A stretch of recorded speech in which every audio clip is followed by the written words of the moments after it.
Man ang kagawaran ng agham at teknolohiya, masasabi kong napakahalaga ang pagsasaliksik.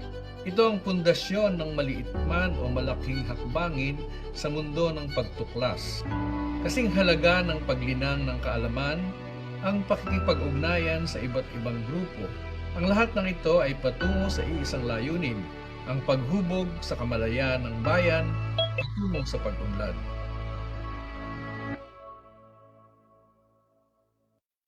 Lumaki ako sa isang pamayanan na buhay ang kultura at likas yaman. Nahubog ako sa kamalayan na malaki o maliit mong bagay ay mahalaga. Dahil sa tulong ng National Research Council of the Philippines, ahensya ng kagawaran ng agham at teknolohiya, ang tila maliit na hakbangin sa pagsasaliksik ay maaaring lumikha ng malaking kapakinabangan sa pagpapayaman at pangangalaga sa aming katutubong kaalaman. Kinalakihan ko na ang minahan hanggang sa maubos na ang lahat ng yamang lupa at kagubatan. Sa huli, nagsara ito. Nang inintroduce sa amin ang isang proyekto, may ilang organismo nagpabalik ng bagong buhay ng lupa na buhay ang ilang pananim. Mahalaga na mabuhay ang kagubatan dahil dito kami nabubuhay. Sana ang kwento ng bayan namin ay maging kwento rin ng ibang pamayanan.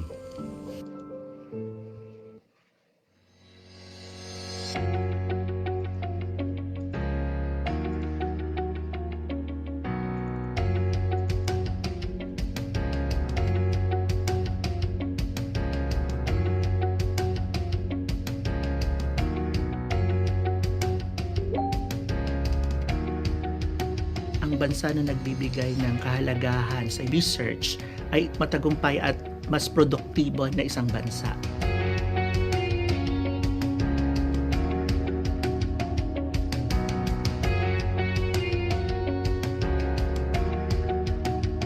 We are hoping that we will be able to reach more far-flung areas in the country. We will be able to guide them along the way and help them spur the development in their respective regions.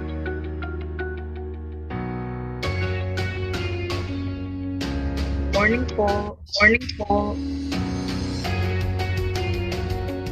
We implement innovative technologies by interfacing with our partners in the extended community, from the academe as well as the government, to create a synergy.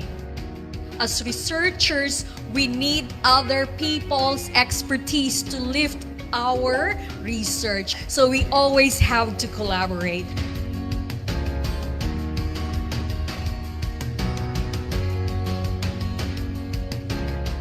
Ngayon ay nabibigyan po ng chance ang mga ordinaryong mamamayan tulad namin na magkaroon ng kaalaman sa pag-conduct ng research para po ma-improve pa po ang aming community.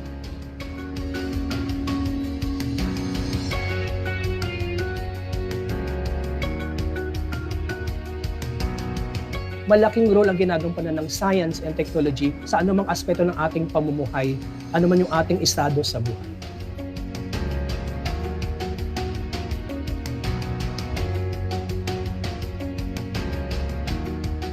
With this seminar, I'm sure na-increase yung kanilang motivation, nagkaroon ng dahilan ngayon para sila ay gumawa ng mga panibagong research.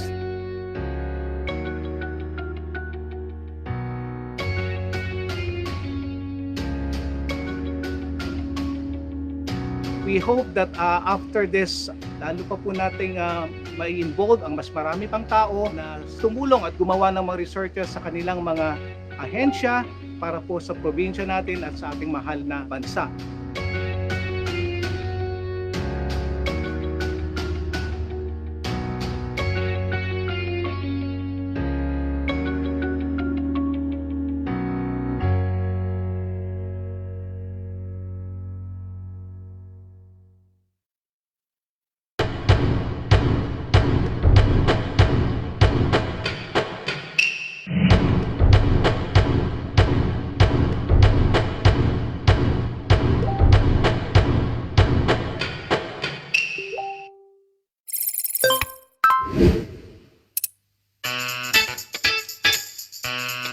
B2B, back to basic. Did you know that basic research is your ticket to advance or new research areas?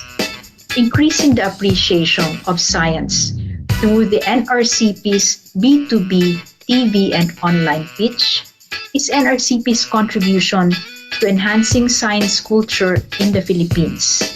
Basic research go along the way and even in the front line of every research journey. It involves an assorted blending of an enormous range of skills and activities. Welcome to the DOST-NRCP's Back to Basic or B2B online classes series. In almost every technology that we use every day, basic science and math are working behind the scenes. This is NRCP's new program, where our scientists, artists, and experts will explain concepts in basic science. Bear in mind that basic research does not have to be basic in the simplest sense of the word. It is something that we want you all to redefine to make it more attuned and relevant to the needs of our time.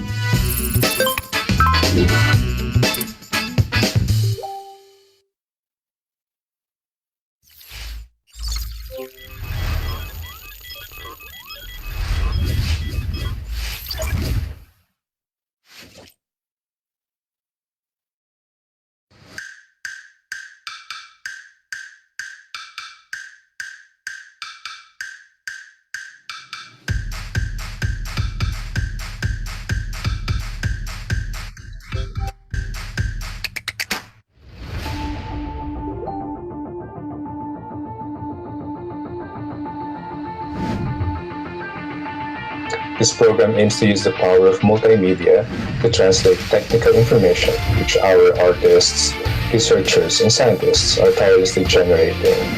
We will be inviting experts from the 13 divisions of NRCP to discuss a range of topics from climate change to perhaps the current pandemic. I invite you to take part in this. Sa pagbubukas ng 2021, meron kaming inihanda sa inyo, Experts Class. It is the latest, the newest online platform that brings experts together to discuss the important topics in the country today. In 2021, the National Research Council of the Philippines is pleased to announce the opening of its experts classes.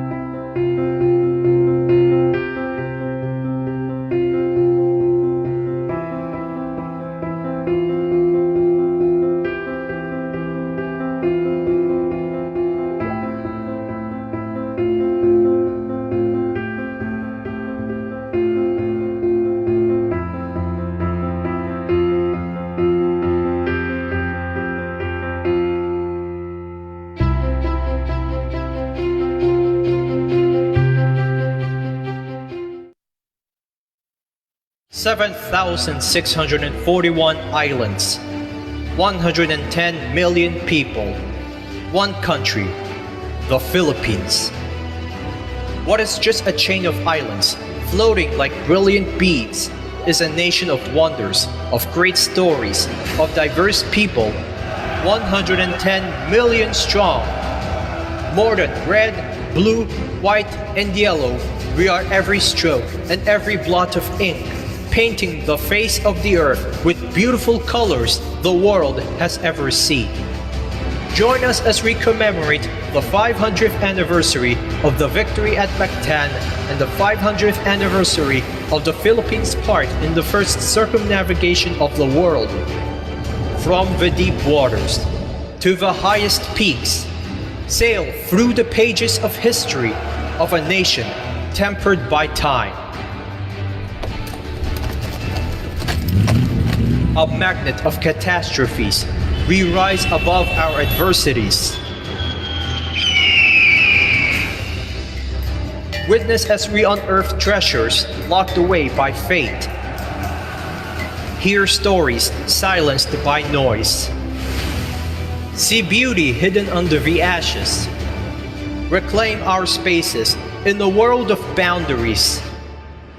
Today is only our first draft in the history books.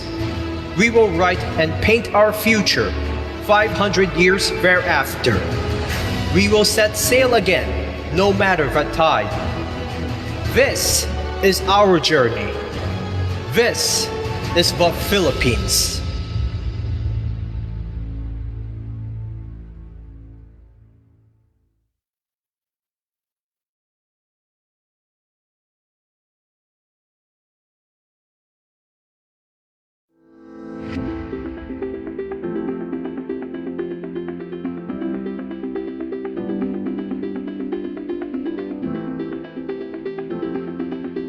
Are you a young Filipino researcher interested in publishing your work? Are you a budding NRCP scientist intending to present your findings to local and global audiences?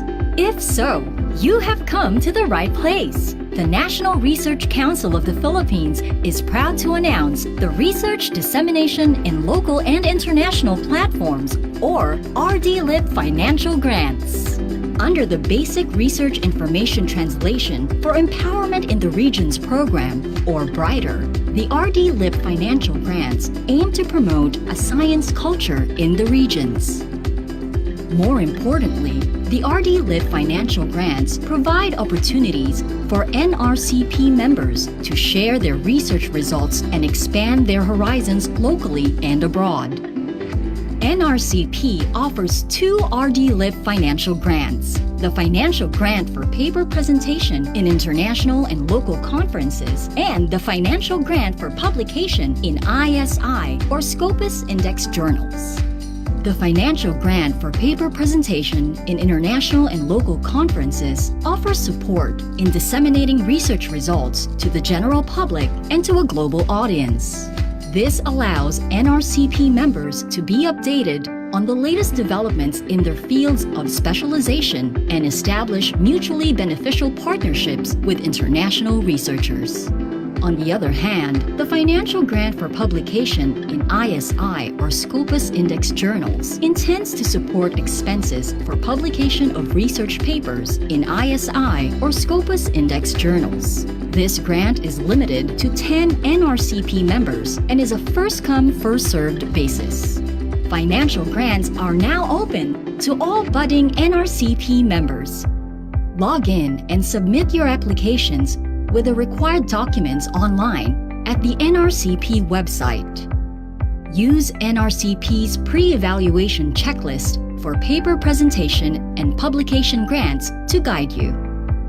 Visit the NRCP RD-LIP website or Research Pod on Facebook for more information.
na kami pumakno nga nibiyagan nindat mo.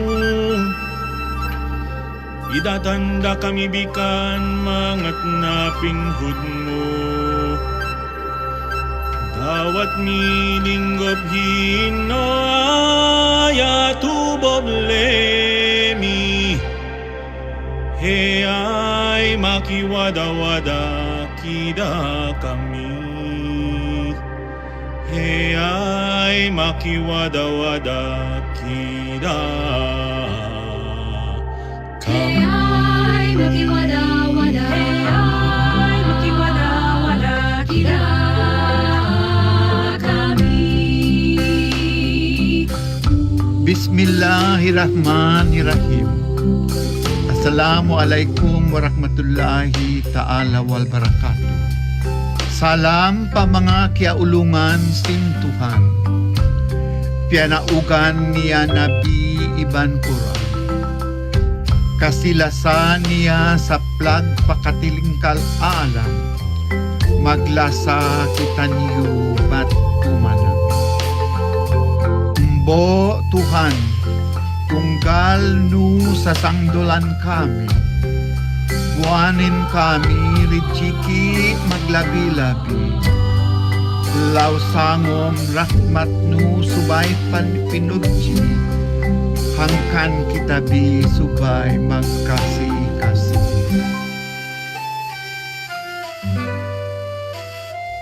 Sa ngalan Pangurungan, pangutuyong Espiritong kalatagnon. Pangurumon kang usalat, pangkalikupanan. Pangurumon kang pamirayan, at kang walay sikog balantang nga mapagkululang. Pangurumon kang sinlagan, pangurumon kang apagatung, pangurumon kang kasakpan, pangurumon kang suwadan, pangurumon kang pamuloy, pamirayon, pamitaban, pamitoy, wat kang walay sikog balantang nga mapagkululang.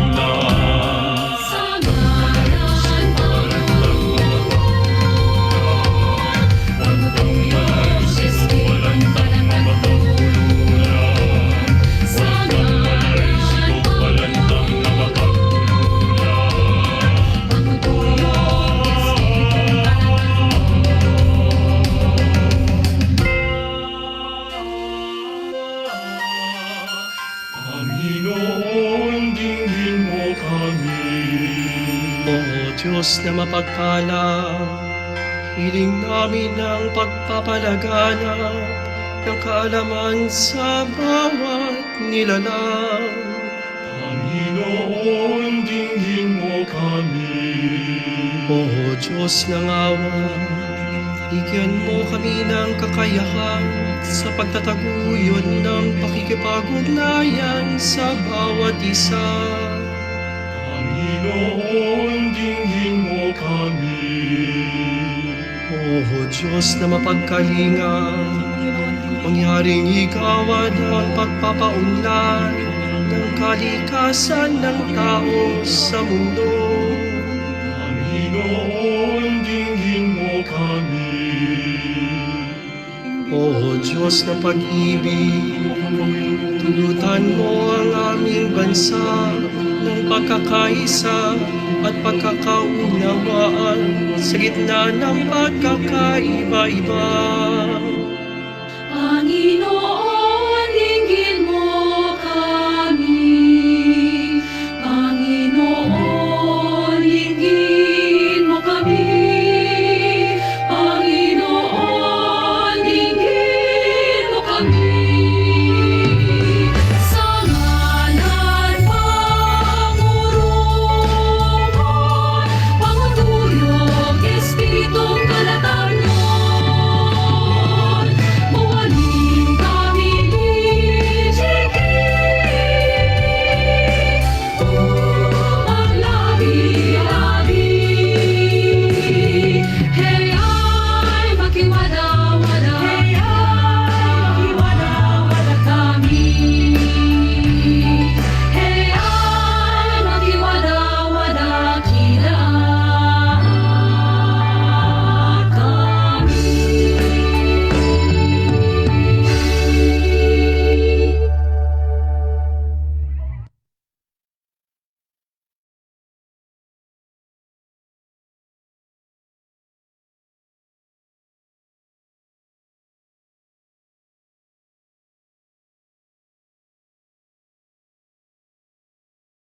Mayang magiliw.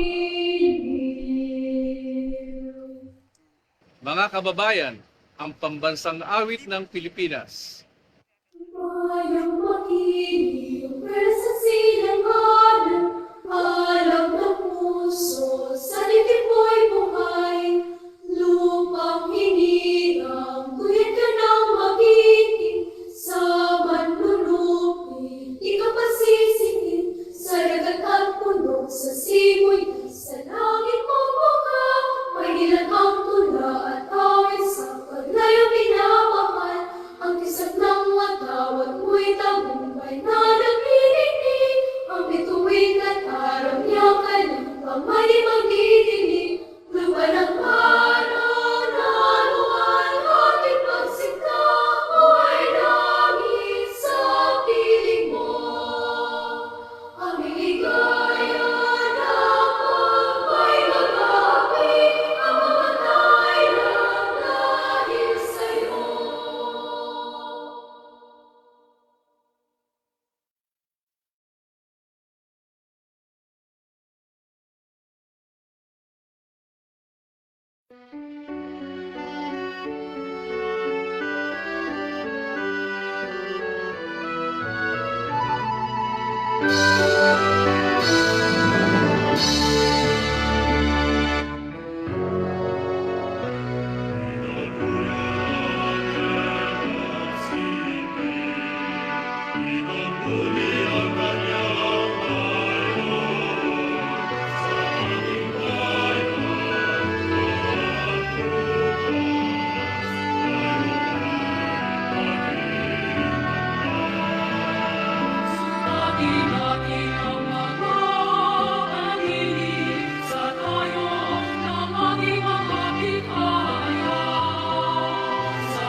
Good morning.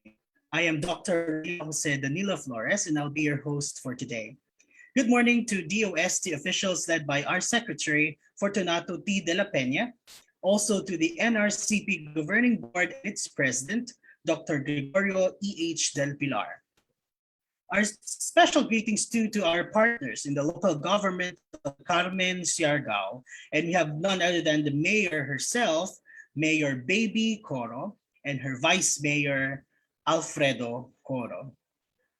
To all who are here today in the Zoom room from all over the country, NRCP colleagues, researchers, scientists, artists, our friends from the media, from the academe, our policymakers, ladies and gentlemen, the National Research Council of the Philippines and the local government of Del Carmen Siargao are glad to have you as we celebrate the International Day for Conservation of Mangrove Ecosystems.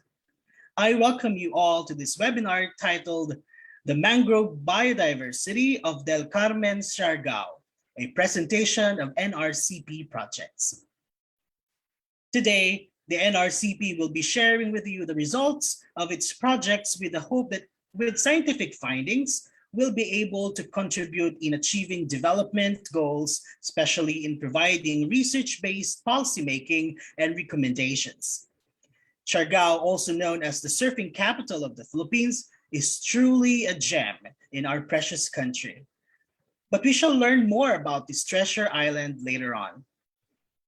So, let us now put this webinar in its proper perspective with the opening remarks of the NRCP President and Chair of Social Sciences Division, Dr. Gregorio E.H. Del Pilar.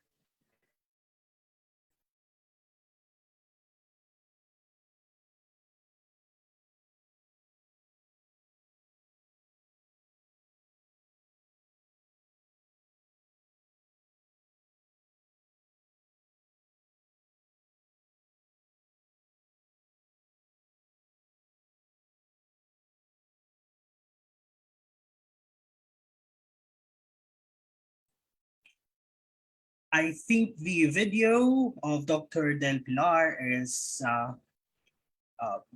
still being uploaded. Or in the meantime, I'd like to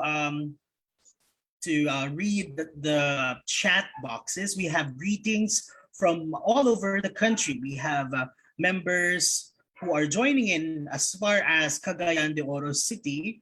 We also have members who are joining all the way from the Cebu Technological University, also from Bicol State University of Agriculture, from Osamis City, from Central Bicol, from Bulacan, from Davao del Norte. So from Davao Occidental, from Spamas, from UPLB, from the mountains of Mount Makiling, and from all over the country. We welcome you all to this very auspicious and important event as we learn more about the biodiversity of Siargao. In the meantime, I am aware that the DOST Secretary is one who makes it a point to join activities. In fact, even today, he has been traveling to the regions to promote DOST-developed technologies. Today is no exception. Ladies and gentlemen, let us all welcome on screen DOST Secretary Fortunato T. de la Peña to give a message.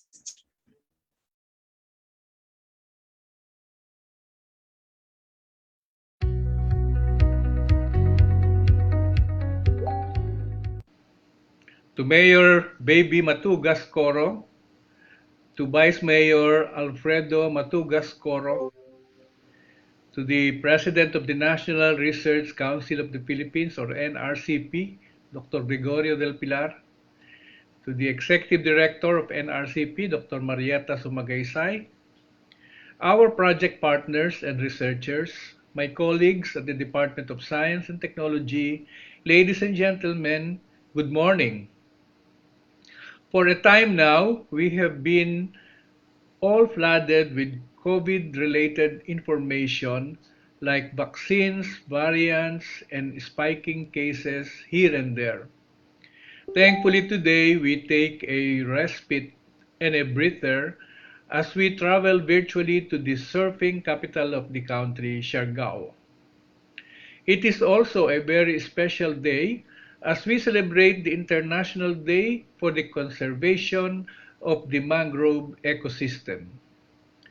I am pleased that the National Research Council of the Philippines is continuing to give us information from studies that somehow gives us something to look forward to when COVID-19 finally goes.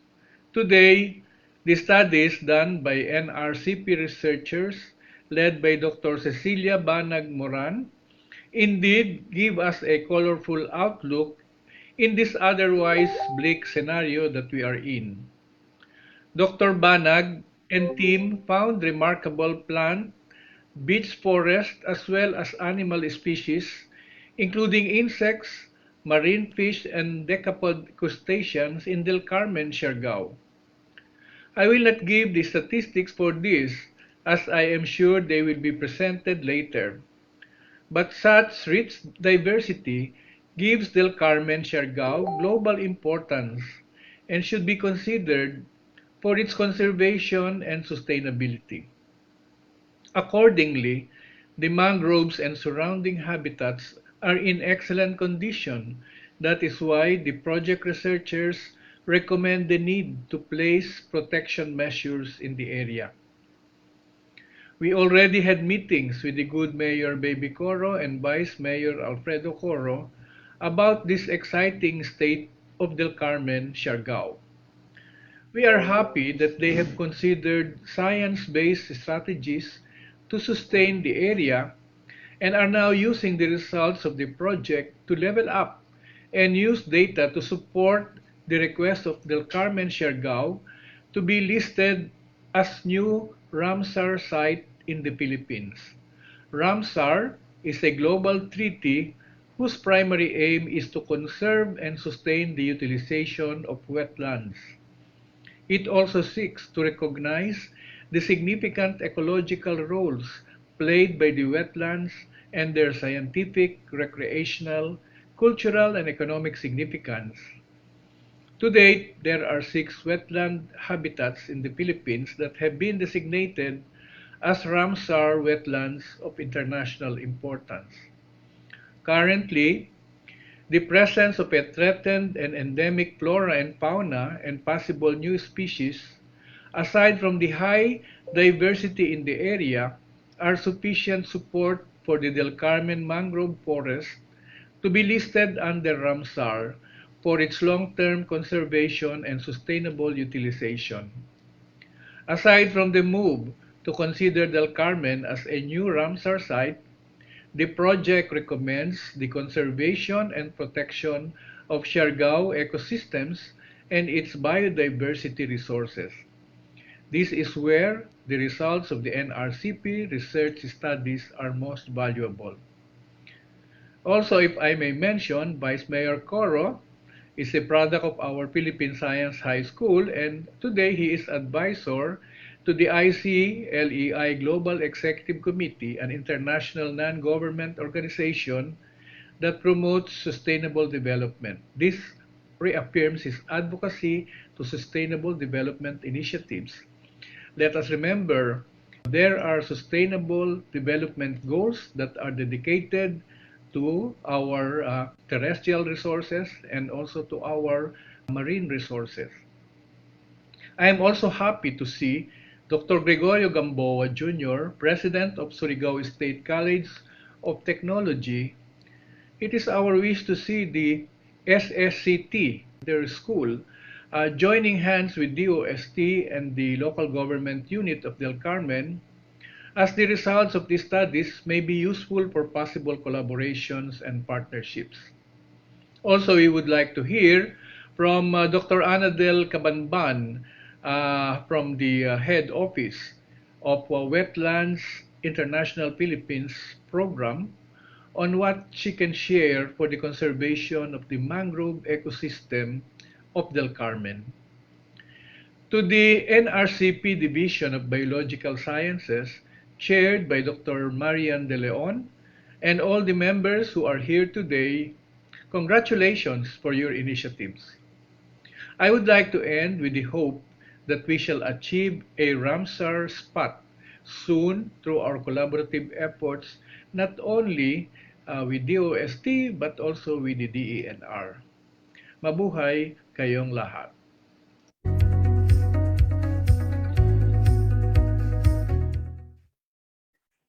Thank you very much, Secretary Fortunato T. de la Peña. We are indeed one in your vision and hope that Surigao and its wetlands will be declared soon as a Ramsar site. Thank you also for your dedication to make science work for the people.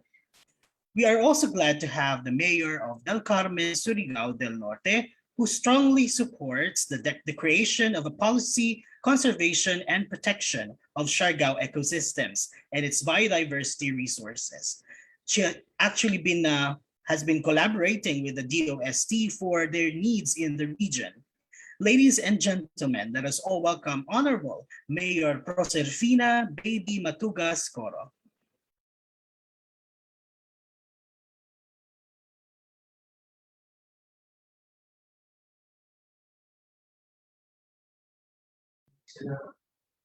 Good morning. Good morning. My respect to our Honorable Secretary of the UST, Dr. Fortunato de la Peña, sir. To our President of the National Research Council of the Philippines, Dr. Gregorio del Pilar, and to our project leader, Dr. Cecilia Banag Moran, and also to Dr. Gregorio Gamboa, the President of Siargao State College of Technology, and all the members present today. I would also like to acknowledge the President today of the Philippine Institute of Chemical Engineers and other professionals joining us today, the provincial government of Surigao del Norte, and the municipal mayors who are joining also us today. Good morning sa inyo tanan. The highly diverse Del Carmen Mangrove Forest is a gift that keeps on giving, ranging from economic to ecological prosperity. The Del Carmen Mangrove Forest is a home of interesting species. Ecologically, it provides habitat to a variety of marine resources, migratory birds, rare and endangered species of flora and fauna, both in marine, wetland, and terrestrial areas. The nursery value of that this ecotourism provides impacts, food, and shelter to transient organisms. Personally, I am very much excited to learn more from the study, for it is revealed that the Del Carmen Mangrove Forest is highly utilized by mammals for their survival. It also underscores the fact that it's an important wildlife zone. Furthermore, the presence of these highly diverse species of animals and plants in Del Carmen Mangrove Forest is sufficient enough to support the local government move in listing it as one of the Ramsar wetland site for its long-term conservation, sustainable utilization, and harmonious relationship amongst the humankind and various living species in the area. Meanwhile, the management of mangrove areas in the municipality of Del Carmen is extensive with varying levels of effort and success. The focus of the most of the management activities are on the mangrove protection, preservation, and polymerization. These efforts are noble as they are envisioned, would have achieved the intention of increasing mangrove forest cover and rehabilitation efforts. Stricter local governmental regulations and enforcement protecting mangroves are necessary and are already in place. Also, involvement of local communities in sustainably managing and protecting their coastal resource base is essential. Economically, its ecosystem value is providing income and job opportunities for coastal areas within the municipality of Del Carmen. In 2011, the local government launched a social tourism program and is now known as Siargao IPAP, the Del Carmen Mangrove Management Program. Not only it aids former illegal fishers and mangrove cutters find a decent, more sustainable jobs, it also boosts the economy through enticing tourists see the magnificent mangrove forest. With the ongoing COVID-19 pandemic, the Del Carmenians continue to strive for the protection and conservation of the Del Carmen mangrove forest. The local government continually oversees the management activities and accelerates programs in the community.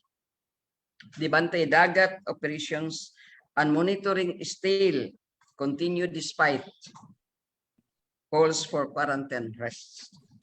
The current pandemic and its aftermath could undermine the case of conservation effort. But this crisis could also offer an opportunity to transform the approach that has led to this situation and to forge green, inclusive policies for sustainable recovery.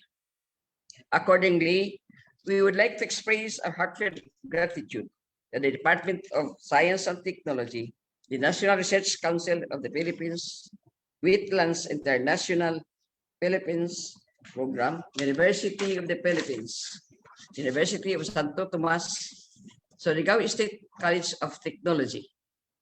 Because of you, we have reached this milestone. Truly, our efforts in protecting and conserving our treasured mangrove forest has helped us to preserve our biodiversity. The Carmen Mangrove Forests are extremely productive ecosystems, providing critical services and vital resources that benefit all of us. Indeed, it is a gift that keeps on giving. Salamat karajaw sa inyo tanan, marajaw na buntag. Thank you very much, Mayor Baby Coro. Maraming pong salamat. It is indeed very important for all of us as many sectors to work together to protect and conserve our terrestrial and aquatic natural resources. Thank you very much. At this point, we'd like to put this webinar in its proper perspective with the opening remarks of the NRCP President and Chair of Social Sciences Division, Dr. Gregorio E.H. Del Pilar. Salamat po, Dr. Flores.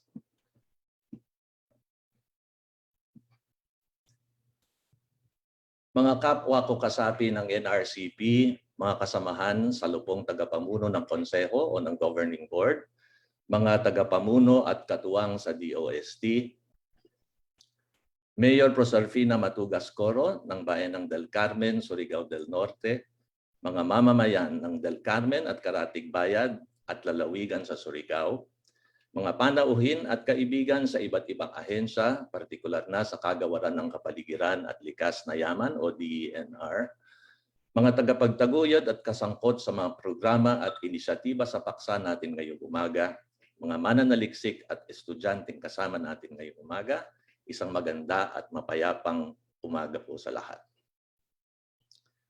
Kabahagi ang NRCP sa paggunita sa taunang araw para sa bakawan o ang International Day for the Conservation of the Mangrove Ecosystem ngayong araw ika-26 ng Hulyo. Ikinalulugod naming ibahagi ang resulta ng pananaliksik na suportado at inilunsad ng Konseho 2 taon na ang nakakaraan. Ito ay pinamagatang Assessment, Inventory, and Biological Field Surveys of Flora and Fauna of Mangrove Forests in Del Carmen, Siargao Island, na pinumunuan ni Dr. Cecilia Banag Moran ng NRCP Biological Sciences Division at ng Universidad ng Santo Tomas, kasama ng ilan pang mananaliksik na makikilala pa natin maya-maya lamang.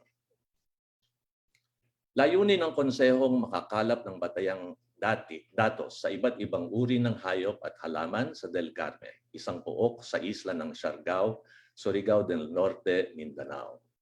Ang pook na ito ay isa sa pinakamalawak na mangrove forest o ecosystem sa ating bansa. Lubhang mahalaga ang mga natitirang bakawanan sa ating bansa pagkat di matatawarang ang benepisyong nakukuha nating lahat sa mga ito. Ang mga wetland at o katubigan tulad ng sa Del Carmen ay di lamang tahanan ng maraming uri ng nilalang at pinagkukunan ng pagkain at kasangkapan ng mga komunidad, gaya ng makikita ninyo. Ito'y pananggalang laban sa panganib na dala ng bagyo, tsunami at daluyong o storm surge. Ito po ay napakahalagang usapin sa ngayon, lalo na dito, ewan ko lang sa Siargao, pero sa Metro Manila, ang napakalakas po ng ulan itong mga nakaraang araw.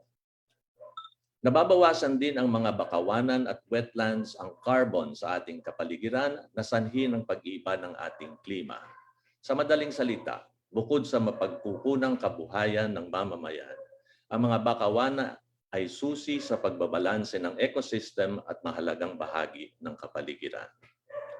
Kaya gayon na lamang ang malasakit ng ating mga mananaliksik at mga tagapagtaguyod ng programa sa pagpapanatili ng mga wetlands sa bansa. Tutok din ang mundo sa kakayanan ng mga Filipino na pangalagaan ang ating likas na yaman, di lamang para sa atin, ngunit para na rin sa kapakanan ng mundo. Sa patuloy na pag-usbong ng puok bilang atraksyon at puntahan ng mga turista, lalo pat ang Siargao ay tinanghal kamakailan ng Time Magazine bilang isa sa 100 tampok na lugar sa mundo para 2021 World's Greatest Places 2021, at ilan pang mga pagkilala. Kailangang idiin ang importansya ng lugar higit sa estetiko. Ayon sa ilang eksperto, ay higit pa rin ang nakukuhang ecosystem at climate mitigation services kung ihahambing at tutuusin sa ibang pangangailangan tulad ng paggamit ng bakawan bilang panggatong at paghalili o pagbabawas ng bakawanan para sa aquaculture o pagtatayo ng pagpapalawak ng palaisdaan. Kaya bilang malasakit sa pangangailangan ng ating mamamayan, kailangan natin ng balanseng pagtingin sa kapaligiran. Ito ang tamang panahon upang paigtingin pa natin ang pagpapalaganap ng kaalaman para sa kapakanan nating lahat, lalo na sa mga komunidad sa Siargao. Sa mga bumubuo ng koponan ni Dr. Banag Moran na sina Dr. Anna Paulino ng UP Los Baños, Binibining May Loe Jesmos ng UST, Dr. Arvin Jesmos ng National Museum of the Philippines na dating pinuno ng NRCP Division 5, Dr. Rosario Robite ng UP Diliman, Dr. Mujakiwi Santos ng National Fisheries Research Development Institute, Dr. Juan Carlos Gonzalez ng UP Los Baños at Binibining Marivin Santos ng National Museum. Isang pasasalamat at pagbati sa inyong nasimulan para sa ikasusulong ng inyong larangan at pagpapahalaga sa ating kapaligiran at mamamayan. Kina Mayor Baby Coro at mga tagasulong ng mga programa sa DENR, mga katuwang o partners sa non-government agencies at advocacy groups, bigyan pa kayo nawa ng talino at lakas para sa inyong mga advokasya at programa. Kung mamarapatin din ng ating mga mananaliksik ay ipagpatuloy ninyo sana ang programa kasama ang NRCP na kasama ninyo sa inyong orihinal na atikain. Susuportahan namin kayo sa anumang paraan at sa abot ng aming makakaya hanggang sa ganap na matanghal ang Puok bilang isang Ramsar Site o Wetland of International Importance. Asahan ninyong isusulong ng konseho sa mga mambabatas at sa mga kinauukulan ang mga pananaliksik at aktibidad sa konserbasyon at pangangalaga ng likas na yaman sa bansa. Ito lamang po at maraming salamat sa inyong pakikibahagi sa okasyong ito. Mabuhay ang mananaliksik na Filipino. Marami pong salamat, Ginoong Pangulong Gregorio E.H. Del Pilar, sa inyong pong mensahe. Tunay pong nakakagalap at nakakapanabik ang pagtutulangan nito para sa pagprotekta at pagpapahalaga sa ating bakawanan at wetlands ng Pilipinas at ng Siargao. At this point, we would also like to acknowledge the presence of our NRCP Executive Director, Dr. Marietta Banyas Sumagaysay. Magandang araw po, ma'am, and welcome to our forum. Good morning. Good morning. Yes, I've been listening. Good morning po. Good morning po. And also at this point, I'd like to remind everyone that during the presentation, you may send in your questions in the Q&A facility or in the chat box. Also, this Siargao webinar is live streaming via the NRCP FB page, Research Pod. For our FB Live viewers, you can send your questions in the comment section and we'll entertain them later in the Q&A portion. Before we move on, let us take this chance for photos with our Dr. Del Pilar, Mayor Coro, and Dr. Sumagaysay. Please turn on your cameras for photo taking.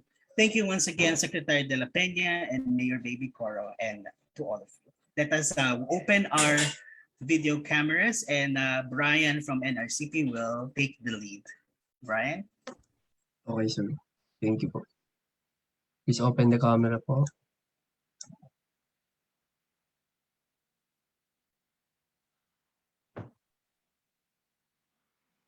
Okay, sa first page muna tayo. Okay. 1, 2, 3. Isa pa po. 1, 2, 3. Second page. Okay, 1, 2, 3. Okay po. Done mo po. Thank you. Thank you very much, Brian. Now, I'm very happy to see all the smiling faces. And now, we are about to get our smiles bigger as we now hear the presentations of the NRCP project results.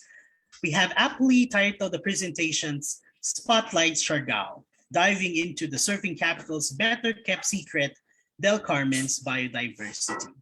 I believe that the project will put Del Carmen in a bright spot. Our first speaker or guest led the project that conducted the assessment, inventory, and biological field surveys of flora and fauna of the Mangrove Forest in Del Carmen, Siargao Island. She is a faculty member of the Department of Biological Sciences, College of Science and Graduate School of the University of Santo Tomas. She is a prolific researcher, specializing in the systematics of Philippine endemic plants and biodiversity conservation that led to discovery of new plant species. Aside from the Siargao project, she is also conducting the project technical assistance for the nomination of the Samar Island Natural Park to the UNESCO World Heritage Sites tentative list. Let us now hear it from Dr. Cecilia Banag Moran.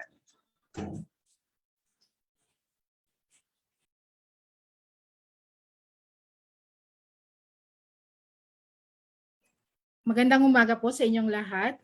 Good morning to all our partners in research. Morning.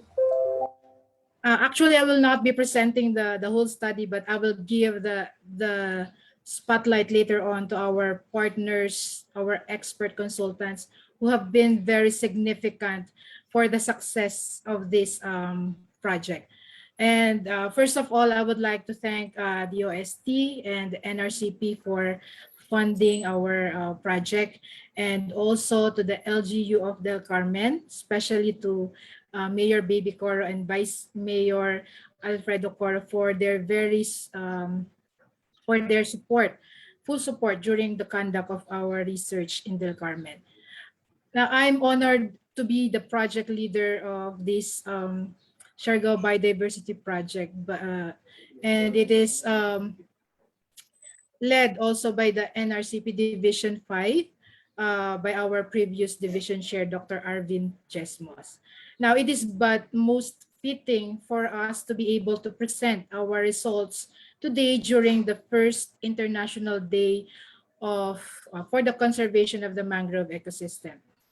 And as I have mentioned, this project would not be successful without the help of our expert consultants who are also members of NRCP. So in this part of the program, let us all hear from the experts themselves on the biodiversity of Siargao. So with that, salamat Karadyaw at magandang araw po sa lahat. Thank you very much, Dr. Moran, for that introduction of the program. Are you guys ready to be charmed with remarkable discoveries in the surfing capital of the Philippines? Well, I bet you are. Our first speaker is a graduate of BS Zoology and MS Wildlife Studies in UP Los Baños and has a PhD in Environmental Resources from Hokkaido University in Sapporo, Japan. She is a professor at UP Los Baños and has been teaching zoology and wildlife courses at the Animal Biology Division of the Institute of Biological Sciences, College of Arts and Sciences for 27 years now. Her research interests are in the field of mammalogy, wildlife biology, and invasive alien animal species. She is a curator for small mammals at the UPLB Museum of Natural History. To present Mammals of the Mangrove Forest in Del Carmen, Siargao Island, please welcome Dr. Anna Paulino de Guia. Thank you, Dr. Flores. Share screen na ako.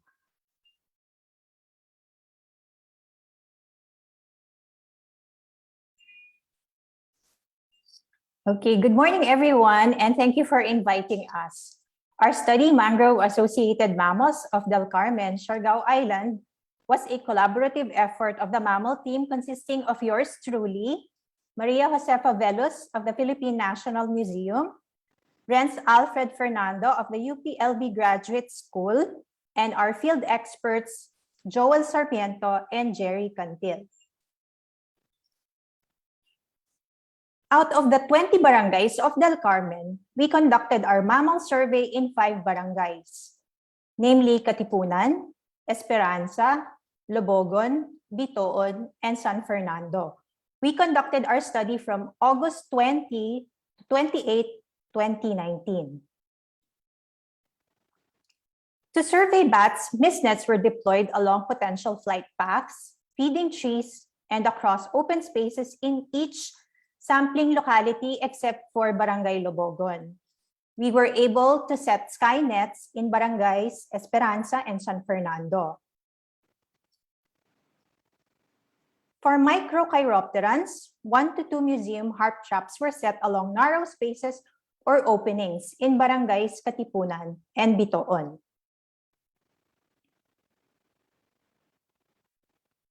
Small non-volant mammals were captured using a combination of snap traps and fabricated live traps. Traps were baited with fried coconut meat coated with peanut butter and set in the late afternoon. And in addition, camera traps were secured onto tree branches in Barangays Katipunan and San Fernando. We recorded a total of 14 species of mammals consisting of 8 species of bats, 4 species of rodents, a colugo, and 1 primate. 5 of these are endemics. 2 are Philippine endemics and 3 are Mindanao endemics.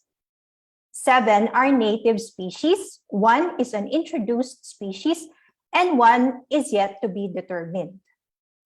Of conservation concern is the Philippine tarsier, which is classified as OTS or Other Threatened Species under DAO 2019-09 of the Philippine Wildlife Act. So here are the mammals we recorded. From order Dermoptera, family Cynocephalidae, is the Mindanao endemic Cynocephalus volans or Kagu. From order Primates, family Tarsiidae, also a Mindanao endemic, is Tarsius siricta or Amag. From order Chiroptera, family Pteropodidae, the native Macroglossus minimus and Eonycteris spilea, locally known as Kagi, are known as pollinators of some bat-loving or chiropterophilous mangroves, such as Soneracia species, which you see there. The native Pteropus hypomelanus or kabog, on the other hand, is known to roost in mangrove areas. Other fruit bats that we recorded were Rossettus amplexicaudatus and Cynopterus brachiotis, locally known as Kagi. Microchiropterans recorded were from family Megadermatidae like Megaderma spasma, from family Hipposideridae, Hipposiderus pygmaeus, and from family Rhinolophidae, Rhinolophus arquatus.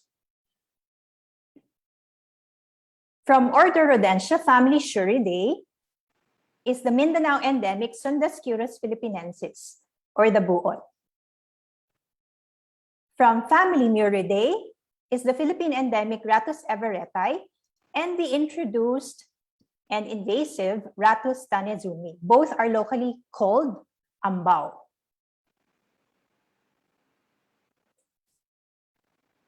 One of the highlights of our study is the record of an unidentified rodent species, which we initially referred to as Rattus sp. This species was encountered in the dense mangroves of Barangay Lobogon. DNA analysis has been done, but further morphological assessment has to be conducted to ascertain its taxonomic position amongst Philippine rodents. So as Mayor Coro has said, our study revealed the utilization of mangrove by mammals. The presence of diverse mammals in mangroves indicate that this habitat is an important wildlife zone. The discovery of a possible novel rat species specialized to a mangrove habitat has important implications in the conservation of mammals and in the promotion of the Del Carmen Mangrove Reserve. As a fragile ecosystem, control and management of invasive alien animal species such as rats and feral cats should be done. Further studies in the area should include adjacent and related ecosystems like caves near mangrove forests. Ecosystem services of mangrove-associated mammals is also an avenue worth exploring. For more details of this study, please watch my UP-LB-MNH Biodiversity Seminar on YouTube. Thank you very much for listening. Thank you very much, Dr. Digia, for a very surprising presentation of the mammals of Siargao. We will be entertaining questions later after all the presentations. Please put all your questions to the Q&A section and don't forget to include your name and affiliation for proper acknowledgement. Let us now hear the study on amphibians of Siargao. Our next speaker is a BS Biology graduate from the University of Santo Tomas with an MS in Biology from De La Salle University. She teaches comparative anatomy, zoology, and ecology to biology students, and her research focuses on biodiversity of amphibians and reptiles in the Philippines. Let's all welcome Ms. May Lo L. Diezmos.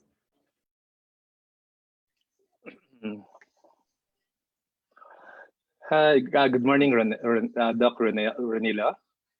Good morning, sir. Sir Arvin. Si Arvin. Hi.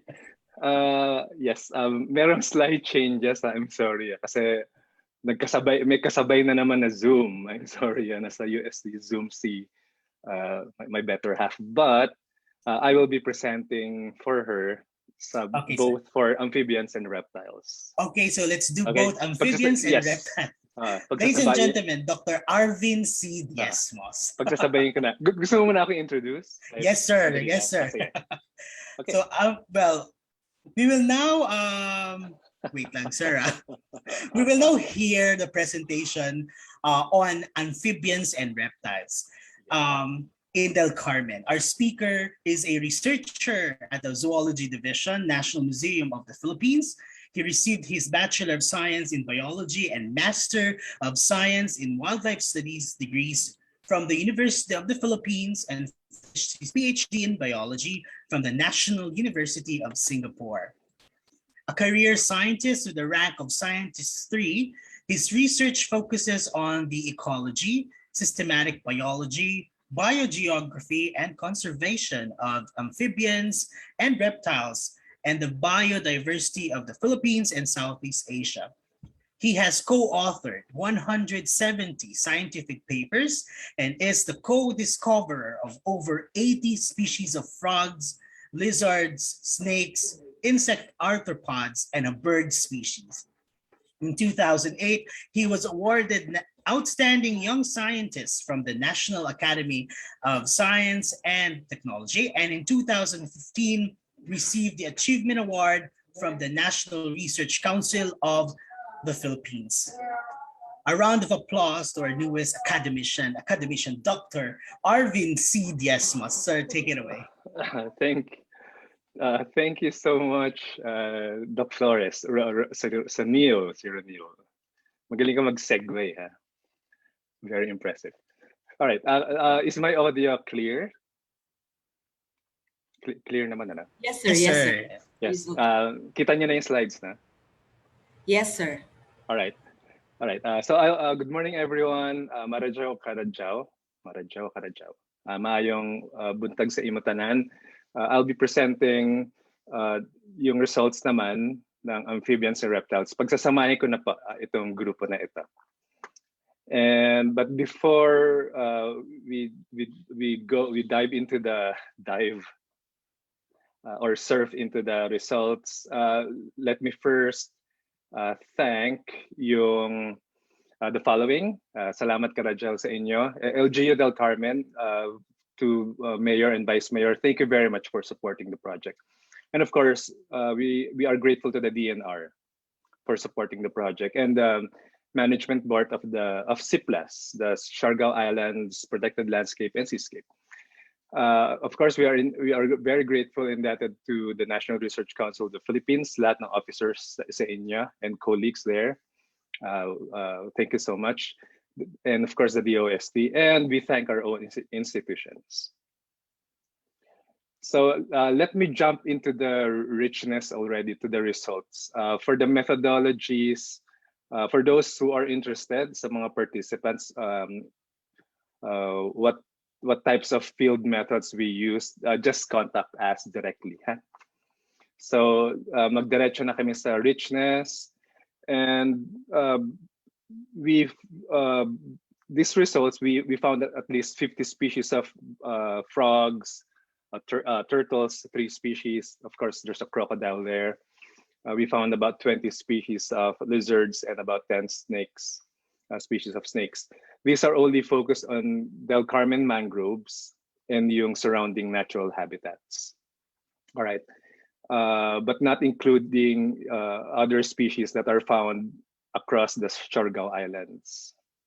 So this is only about, actually this is about 80% of the species that are known in the Siargao Island group. And it is quite significant that a good number of the frogs and the lizards are endemic to the Philippines, or are found only in the Mindanao zoogeographic region. So that's a pretty significant find, actually. So ito yung mga snapshot ng mga species na nakita namin doon. And let me mention to you, again, in behalf of my co-researchers sa Amphibians and Reptiles, we have found something old and found at least 3 species that are possibly new to science, and we will be working on them pretty soon to describe officially or formally yung taxonomic identity nitong mga to. But in all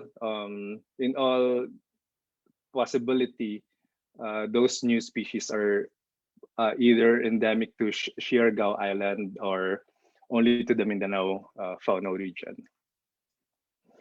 And as also mentioned by Dr. Digea, si Ma'am Pao kanina, there's also a huge number of species in the Del Carmen mangroves that are either listed under the IUCN, so they are either threatened or near threatened species. There were several which are listed under CITES naman. Ito yung mga species that are being monitored for illegal wildlife trade. And a good number of species from Del Carmen mangroves of amphibians or reptiles are also listed under the new DNR Department Administrative Order listing. So in short, we have quite a good number of species there that are of high conservation value. And among the reasons for this high richness in the Del Carmen mangroves, and we would like to emphasize this clearly, is that because there are diverse habitats that are found in there. All right, not just the mangroves, but there are habitats like limestone karst, surrounding the mangroves, which are part of the yung ecosystem and the entire area na ito. So we really need to protect not just the mangroves and the species that are found in, but also the other natural habitats surrounding it, limestone karst, and of course mga freshwater swamps doon within the area or surrounding the area, which is host then sa mga kanya-kanyang mga different species of amphibians and reptiles that are not found in the mangroves nor in the karst habitat. And of course, yung mga remaining natural forest, secondary forest ito or second growth, but we found them to be quite rich as well in terms of diversity and abundance, especially. So in short, let us emphasize on 3 main points: that we found at least 50 herpetofaunal species. Again, these are the amphibians and reptiles, and more than half are endemic to the Philippines, and about 19, that's about a third, are are species that are only found in the Mindanao geographic region. So this is quite significant, especially for that area. And we found several new interesting significant finds, including the possible 3 new species. That's 2 frogs and a lizard there. And we will keep on working to be able to identify kung anong mga official name nito mga taxonomic identification. And of course, the herpetofauna in Del Carmen, we found them to be, at least the assemblage there, maayo pa. Maganda po yung kanilang abundance, yung kanilang distribution into their habitats. We found them in excellent condition, which is a good indicator of the health ng area, ng Del Carmen mangroves, and of course the surrounding habitats. And for the recommendations, we definitely urge the local offices, the LGUs, of course, the DNR, the CIPLAS, and other entities that are working together with the government to continue working together with the government. And they need to continue to enact existing protection measures. Again, meron na tayong mechanism to protect the Del Carmen mangroves, and of course the whole of CIPLAS. We really just need to improve them a bit. All right, and of course, wag pabayaan yung monitoring and yung protection. And we definitely know, we all know na Siargao, especially in the last 15 years or so, has now become a fast, a hot spot in terms of ecotourism or tourist hotspot. And we need science to help, to help in carefully planning yung tourism industry. And finally, before it gets listed as Ramsar, and of course, pag Ramsar listed na ang Del Carmen mangroves, we definitely would urge, we recommend to the proper authorities that science and monitoring and scientific research be made an integral part of the protection and conservation program of this highly important and key biodiversity area on Siargao Island. Again, thank you very much. Thank you sa mga co-workers ko sa Amphibians and Reptiles, especially my better half, si May Lo L. Diezmos, si Mr. Emerson C., si Ms. Elsa May de Lima Baron, and si Abby de la Yola Visa. Thank you so much, everyone. Thank you, Ronel. Thank you very much, Dr. Jess, for sharing a wonderful study on our cold-blooded treasures in Del Carmen and for highlighting the need to conserve and protect their habitats. Our first 3 studies are very interesting. If you have questions about the presented studies, please type it in our chat box. Also, for our FB Live viewers, you can still participate by commenting your questions in the comment section, and we'll entertain your questions later in the Q&A. Let us now proceed with the next presentation, an insight on the insects identified in the surfing capital. He is a researcher specializing in ant studies. His primary interests range from their diversity, ecology, and behavior. He has been sampling for ant species all over the Philippines since 2008 with his mentor, Dr. David General of the UPLB MNH, and they have both described many new species and records from the country. Let's welcome Mr. Perry Archibald C. Buenavente, researcher from the National Museum of the Philippines.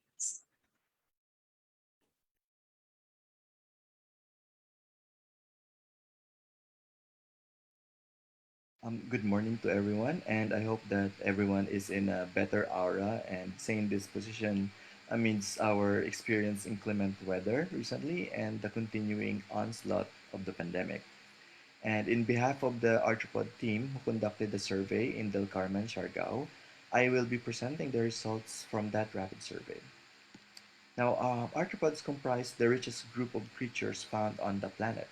They account for almost 75% of all living animals and 50% of all organisms currently held in record. Of these groups, the insects are the more popular, but also the arthropod includes species from RNA, the spiders, and other minor groups. Just a quick description of the group. They actually fulfill a major role in the ecosystem through their predator-prey relationships, and also as recyclers of nutrients and as food for other animals, including birds, and also as agents of pollination. As no comprehensive data on the insect diversity of Siargao Island is available, our objectives when we conducted the rapid survey at Del Carmen Mangrove Forest were first and foremost to produce a benchmark of the diversity of the insects and arthropods to discover potentially new species. We selected our sites in tandem with the other taxon groups to produce a relative comparison of the species diversity between targeted taxon of the whole survey. We were able to sample 8 sites as shown in the map before you. For the duration of the collecting period, we selected the Malays trap as our primary method of sampling, augmented by opportunistic sampling. The Malays trap, the one you see on your left, were left for a 24-hour period to accumulate the insects and arthropods of a site. After the collection, we brought our samples back to our respective labs for processing and identification. And from that collection, we were able to sample arthropods from 16 orders with 291 morpho species. The results of the processing also indicated that Lepidoptera, Diptera, Hymenoptera, and Coleoptera dominated the collected specimens of insects in Del Carmen. Of the 8 collecting sites, 2 locations were found to be very species-rich, namely Mabuhay and Katipunan, because of their very high species diversity compared to the rest. However, Esperanza registered the lowest among the 8 sampled sites in terms of diversity. We were also able to take note of many endemic species and some new locality records of some species, namely Paranistra latensis, Anthracites furbusiques, Solicos mindanensis, and Hemitirosacera silbergelidii, to name a few. Sorry if I'm mispronouncing that incorrectly. We were also there were also specimens which we believe are new pending further verification and studies, such as the ones you see before you in your screen.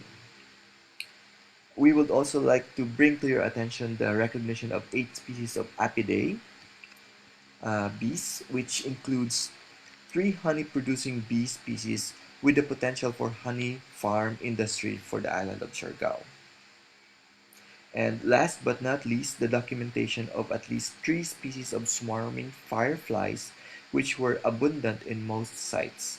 These species are very charismatic species which hold the potential for ecotourism development, as highlighted by the likes in Iwahig, Palawan, where mangroves are sustainably utilized for tourism purposes. And with that, I would like to introduce to you the team who conducted this rapid survey, not according to age and seniority: Dr. Cheryl Yap, Mr. Christian Lucania, Dr. David General, and yours truly, Perry Archibald Benavente. Thank you very much, and have a great day. Thank you for buzzing and amazing presentation, Mr. Perry. We have seen the studies of some fauna in Siargao. Let's now see the beauty of flora hidden in Del Carmen. Let us all welcome the only specialist of the beautifully patterned plant begonia in the Philippines. She has produced 34 publications and named 32 new species of begonia in the last 10 years. She also has been teaching biology courses in the past 41 years and had served various capacities in the University of the Philippines, Manila. She envisions that local folks will realize that the endemic begonia is not only ornamental, but an indicator of the status and health of their forests. Ladies and gentlemen, Dr. Rosario Rubite. Morning. Can you hear me? Yes, ma'am. Loud and clear. Thank you. Mangrove forests function primarily as the habitat to many terrestrial and marine life forms. Plant diversity helps maintain the normal ecological processes, considering their capacity to sequester carbon dioxide, maintain microclimate, sustain soil fertility, ecosystem productivity, water quality, among others. But they also provide economic benefits to the community, such as tourism, and most importantly, a natural barrier against calamities. In the Philippines, one of the greatest mangrove extents is the Del Carmen Mangrove Forest of Siargao Island. It covers 4,295 hectares, which is about 55% of the total mangrove area in Siargao Island. This mangrove forest is part of the Siargao Island Protected Landscapes and Seascapes, or C+, and a key biodiversity area. Thus, the need for the sustainable conservation and protection of this forest. To do this, sufficient scientific knowledge of the forest composition and diversity is a must. So, we embarked in this project titled Flora of Del Carmen Mangrove Forest in Siargao Island, Philippines. I, Rosario Rubite of the University of the Philippines, Manila, share this research with our program leader, Dr. Cecilia Banag-Moran of the University of Santo Tomas, together with Ginea Nicole Cortez, also of UST, and George Anton Ordas of UST, and our colleague from the National Museum, specifically the Philippine National Herbarium, Mr. Danilo Tandang. The primary objective of our research is to conduct an extensive floral assessment. So, in the field, we identified the different plant species that we found, and of course, later authenticated by our colleague from the Philippine National Herbarium. This data help us determine the floral composition of the area and later on, the diversity assessment. So, after securing the necessary permits and establishing local network in the area, we conducted botanical fieldwork in 11 barangays within the mangrove forests in July and August 2019.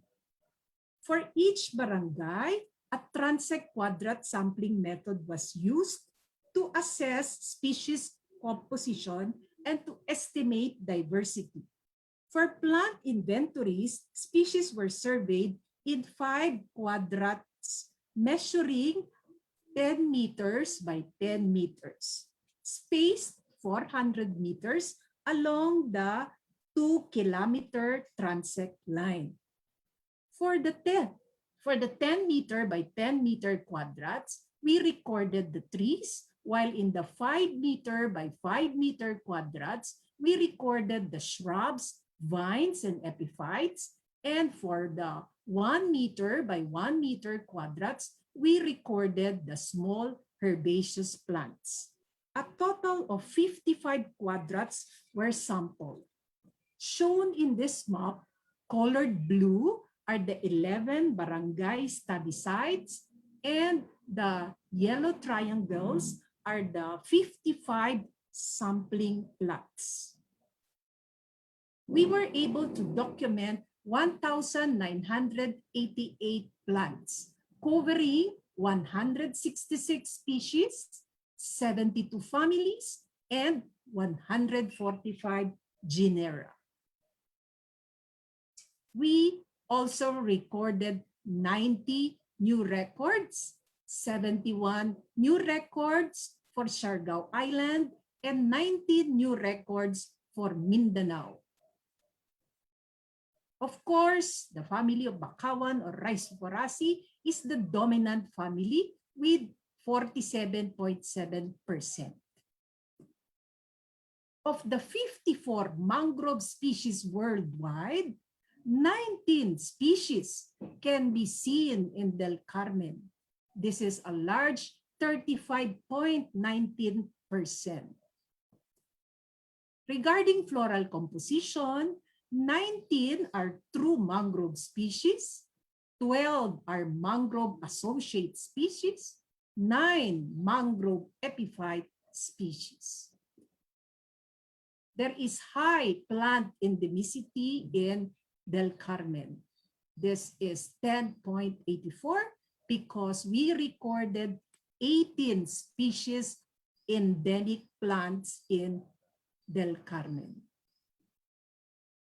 With regards to the conservation status of these plants, according to the DENR Administrative Order 2017-11 or the updated national list of threatened Philippine plants and their categories, listed there are 9 species of Siargao plants that are threatened. So there are 9 threatened species. We also found 4 vulnerable species and 2 other threatened species. Del Carmen Mangrove Forest has significant high species diversity, with Barangay Del Carmen and Katipunan exhibiting the highest H value ranging from 2.66 to 3.21. So in conclusion, the highly diverse Del Carmen Mangrove Forest is a gift that keeps on giving, ranging from economic to ecological services, home of interesting species, host of unique floral assemblages, haven of high floral diversity. Thus, we recommend that this biodiversity treasure warrants a science-based sustainable protection, cleaner and conducive sewage systems, correct and diverse mangrove planting, continuous scientific research, community nurseries of species with high ornamental potential, just like this Hoya that we have found there. Of course, this research was made possible through the help and support of the following institutions and the following individuals. Salamat Karadyaw. Maraming salamat po. Thank you very much. A truly beautiful and flower-filled presentation. Thank you very much, Dr. Rubite. And now let us dive deep in the marine fishes study prepared by our speaker, who is a fishery scientist and marine biologist. He has authored and co-authored more than 100 scientific articles, book chapters, and books, and is currently the editor-in-chief of the Scopus Indexed, the Philippine Journal of Fisheries, and a recipient of numerous awards, including the prestigious Outstanding Agricultural Scientist and the Presidential Lingkod Bayan Awards given by the Office of the President of the Philippines. We were also informed that a marine fish has been named after him, the Chilidoperca santosi, and also an islet in 11 Islands, Zamboanga City, was named Mujiwai's Key in his honor. Let's virtually give it up for Dr. Mujikiwi's Doc Muji Dalisay Santos. Thank you, Pards Ronel. I'm now sharing my screen. Can you see it? Yes, sir. Clear. Okay, sige. Magandang umaga po sa ating lahat. Really happy to be part of this historic project or study. I'll be presenting po yung output ng Marine Fishes Group on behalf of my teammates, si Nico Amor Flores, and si Francisco June Torres. Okay po, ako po again si Muji Kiwis Dalisay Santos. For some, I'm Muji. For some, I'm Doc Muji. And even for some, I'm Doc Pogi. Pwede niyo pong i-search kung bakit. That's because of that Chilido Perca Santosi. And may FB page din po si Doc Muji if you want to visit that one. Okay. So as in the other teams, we studied the marine fish diversity in the mangrove forests of Del Carmen, Siargao, to use this as a baseline information to support the listing of the area as a Ramsar site. Ano po? Okay. Now, paano po namin ginawa yon? How did we do that? We did a rapid assessment, chose 4 sites dun po sa Del Carmen, 1 in San Jose, in Antipolo, and 2 in Cabugao. Now, these are primarily areas that have fish landing sites, ano po? And yun po kasi yung aming main approach. And then we also did some commissioning ng fishermen to fish for us dun sa mangrove areas. And then yun po yung kinolect namin. Later on, we also validated those fishing sites to make sure na within the mangrove forest po sila nangingisda. Then after that, we brought the samples to our headquarters in Siargao for sample documentation. Mineasure po namin sila, winay, and then pinicturean, of course, and then we collected some tissue samples for DNA analysis. We brought those samples to the lab. We identified the fishes using morphology. Later on, we did ask also help from Dr. Jeff Williams, one of the leading fish taxonomists in the world, from the Smithsonian Institution in the US, who is also a good friend of mine. And we also did some DNA analysis for the samples. I must say na mahirap po ang naging work. Mahirap po, not in the sense na mahirap puntahan yung lugar. We feel it's very well managed by our local chief executives there. Very nice place in Del Carmen. Mahirap po in the sense na nakatutok po kami kahit na may mga magagandang sites doon, yung mga surfing areas, ay hindi po namin masyadong mapansin kasi po nakatutok po kami sa aming trabaho. Ayun. Okay, so ano po yung na-record namin with that window of about a week's sampling collection? Ang dami po naming nakuha. About 76 species under 49 genera, 29 families, and 13 orders. And as you can see here in the middle, yan po yung table ng aming pictures ng mga isda with their corresponding identification. And on to the right is a sample of our cluster analysis for the DNA barcode to be able to sort of validate not all but some of the collections that we had. Okay, so what we saw is that per fish family, ang pinakamaraming representation would be one yung apogonids, Apogonidae, locally called ibis. And then the groupers po, mga Serranidae, mga lapu-lapu, locally called that species is sibug. And then also the Labridae, locally called lubay-lubay. I will also share that amazing kasi po for each of the family and marami pong iba't ibang species, yung iba't ibang species would have their own local name. So that alone is really something awesome. We recorded, as in the other groups, we also recorded possible new species here. We're showing 4, Fictus, Epinephelus, then Arcopterus, and Scarus. Now, the Epinephelus dulit, ito po yung medyo malapit po, medyo inland. Mas coastal dun sa mangroves na nasa sample. Okay, highlights also would be this determination of a grouper species, Epinephelus fuscogutatus, which is vulnerable under IUCN. Okay po. And as a bonus, when we did survey the fishing areas we validated that one. Naka-record po kami ng giant clam, Tridacna gigas, in the area, and this species is also listed as vulnerable in IUCN.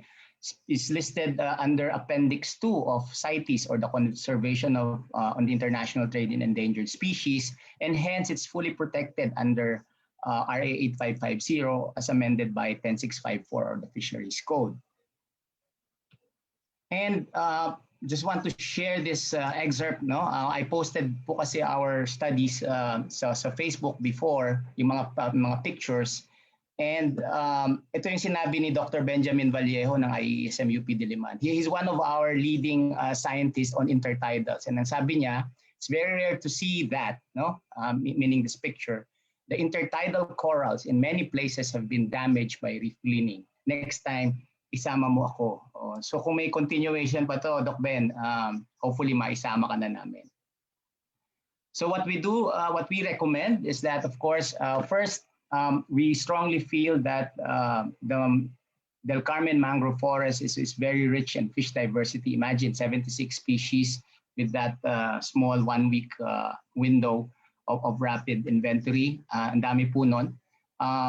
So this high fish diversity, the presence of threatened or vulnerable fish and giant clams, possible new species, and the last few remaining pristine intertidal corals in the country, we feel are sufficient support for its listing under Ramsar.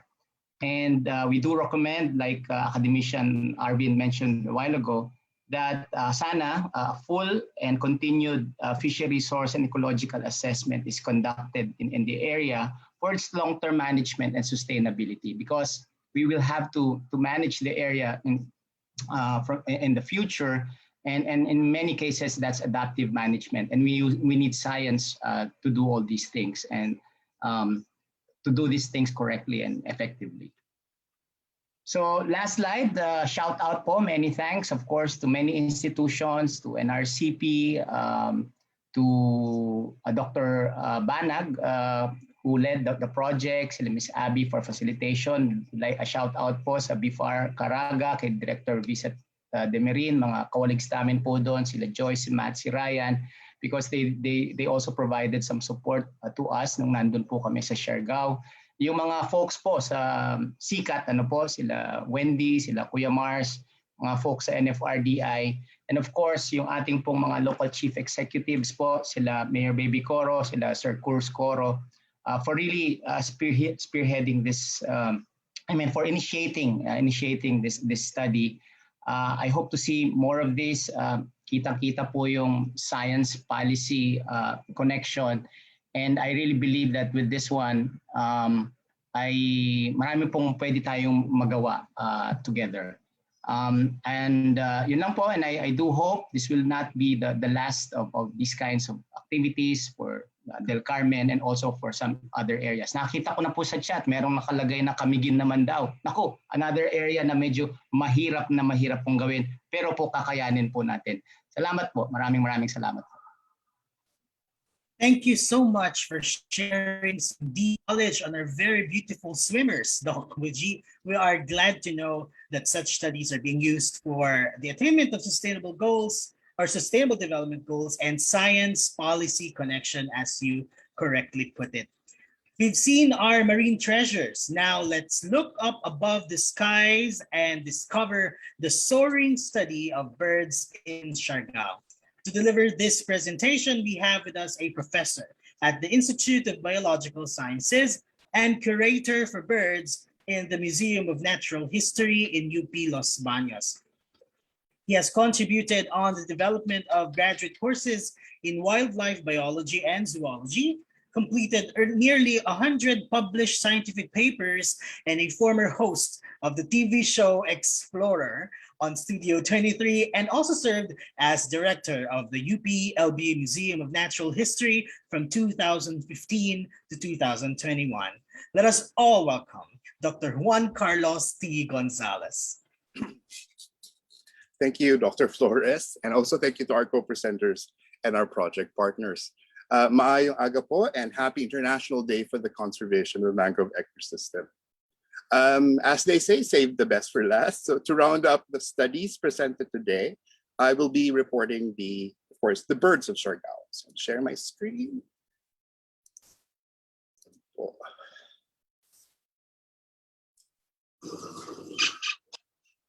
Okay, for the birds of Siargao and their significance to wetland conservation, on behalf of Team Langgam, I'm JC Gonzalez. Team Langgam is composed of Rolly, Uriza, Florante Cruz, Edison Cosico, Ariel Gonzalez, and Abigail Loyola. So this is part 7 of a comprehensive assessment of the biodiversity of the Carmen mangroves and, of course, its potential as a Ramsar site. Birds are, of course, an important basis for monitoring impacts of environmental health, and water birds are key indicators for wetlands, such as mangroves. And in this part, we will be focusing on criteria 5 and 6 of Ramsar. So we did avifaunal surveys around mangrove swamps and coastal forests within the Siargao Island protected landscape and seascape. We did point counts along transect routes and mist netting stations shared with the mammal group across Del Carmen. So there are 11 study sites of coastal vegetation, 8 of which are composed mainly of mangroves and coastal forests. That includes number 5, Esperanza, number 6, Pitoon. So note that these transect routes are colored red in the maps. So for our results, there are about 99 species of birds recorded across the 11 sites. It represents about 7,484 individuals and found in 42 avian families and 15 avian orders. Within the avifauna, there are 22 species of water birds, notably waders, shorebirds, and waterfowl, such as the great egret, the black-beaked stilt, the Philippine duck, and the greater sand plover. Also include our 16 migratory species, which includes the common kingfisher, the wood sandpiper, the gray-streaked flycatcher, and the brown shrike, among many others. Also recorded 41 resident breeding non-endemic species. That includes the green imperial pigeon, the blue-tailed beater, the piped triller, and the little green heron. Also recorded are 34 endemic and near-endemic species to the Philippines, such as the short-billed brown dove, the black-chained fruit dove, the yellowish bulbul, and the Philippine pied fantail or mariacapra. So all in all, from these 11 sites, species richness was highest in the 2 sites, particularly Katipunan and in San Fernando Island.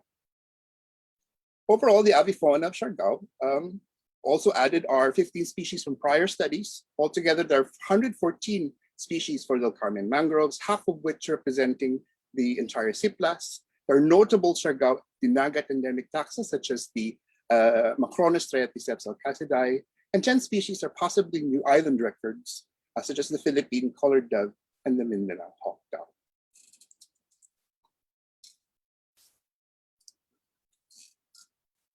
So we think that Siargao mangroves are important habitats for terrestrial marine wildlife, being a major part of C+. It represents one of the 228 key biodiversity areas, one of the 117 important bird areas because of the threatened and restricted range species, such as the tabon scrubfowl and the brown noddy. So our project results provides basis for the following Ramsar criteria.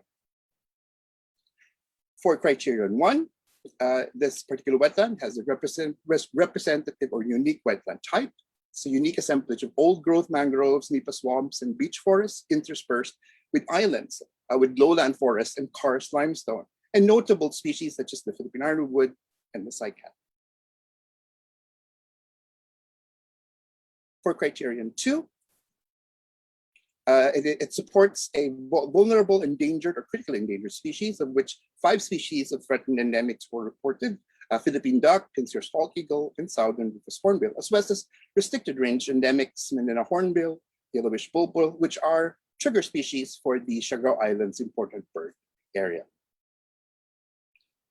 For criterion 3, it supports populations which are important for maintaining biological diversity and a unique biogeographic region. Again, there are 34 species of endemic and near-endemic birds from the Philippines, 6 of which are unique to the Mindanao East Visayan endemic bird area, such as the black-faced kukal and the rufous-fronted tailorbird, and of course notable 43 species which we think are mangrove-associated species. These are the importance of mangroves and mangrove-associated birds and maintaining linkages that support Siargao's coastal biodiversity. Of these, 23 species recognized as core mangrove associates, such as the Brahmin kite, Pacific swallow, Asian coel, and the yellow-watered bulbul. So it's a list of the 23 species. Group A represents species found across all sites, such as the black-leaf oriole. Group B and C represent 6 or 7 out of the 8 sites, such as the garigone and the wood swallow.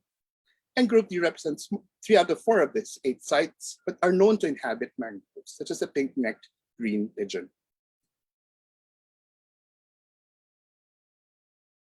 Among the core species are the olive-backed sunbird, the Asian glossy starling, the collared kingfisher, and of course, hence the name mangrove blue flycatcher. For criterion 4, it supports critical parts of the life cycle for the species and provides refuge during adverse conditions. As noted, 48% of the birds are found from C+ are from Del Carmen. It provides staging area for migratory birds of East Asian Australian flyway, including the hooded cranes, which are vagrant, and it also protects protected from extreme weather and storm surges, and provides a main roosting site for a lot of migratory species, including the whimbrel. Criterion 5, it supports about 20,000 counts or more of water birds. We didn't have that much count, but it is still a vital refuge for 22 species of water birds, an important foraging and staging area for 16 migrants, and there were 3 species of curlews recorded in the major flocks, including the whimbrel and eastern curlew. And for criterion 6, the wetland supports 1% of the population of a water bird, and collectively C+ has an island population of the Philippine duck, which comprises 1.6 of the total global population. It's also a key roosting site for curlews, egrets, and pied imperial pigeons. You can see them from the tower. So to conclude, the results of the AVEN surveys provide support to recognize the extensive mangroves of Del Carmen as a candidate for wetlands of international importance under the Ramsar Convention. Thus, we strongly recommend submission to the Secretariat addressing these criteria. And with that, thank you very much. Daghan salamat po. And to NRCP, DOST, and of course UST for leading us, and of course the partners, ASO, and of course all the other partners. And for further details, watch the UPLB Museum Natural History Biodiversity Seminar, Mangroves Associated Birds of Siargao Island. You can avail that on the UPLB Museum YouTube channel. The terminal report also includes an annotated checklist of the birds of Del Carmen, photo guide of the birds. Of course, thank you to Mayor and Vice Mayor Coro and the people of Siargao. Maraming salamat po on behalf of Team Nanggam. Again, here's the photo guides, page 1, page 2, and page 3. And for the checklist. Again, thank you very much. Back to you, Dr. Flores. Thank you very much, Dr. Gonzalez. We are positive that just like the magnificent birds of Siargao, our initiatives protected will soar high and above expectations. Salamat po. We are now down to our last study for today. Let us know more about the decapod crustaceans of Siargao, to be presented by one of the curators in the Zoology Division of the National Museum of the Philippines.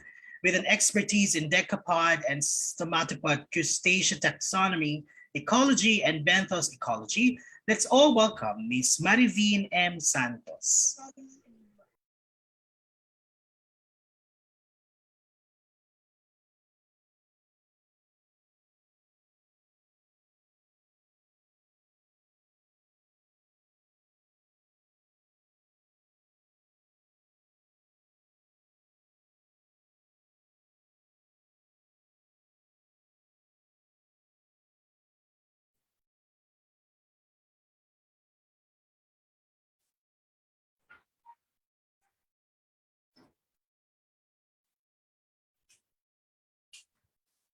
I was just informed that Ma'am Marivin is not in the room as of now. So do we proceed with the next part of the program? I think.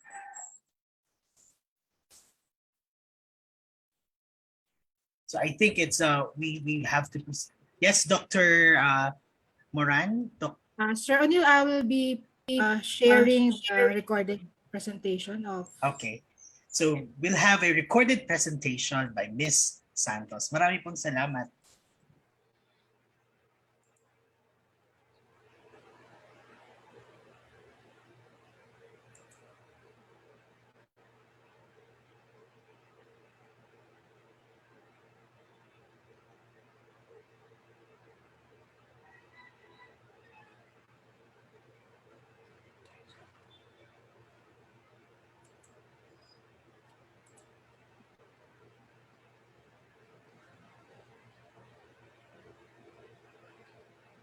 Morning, everyone.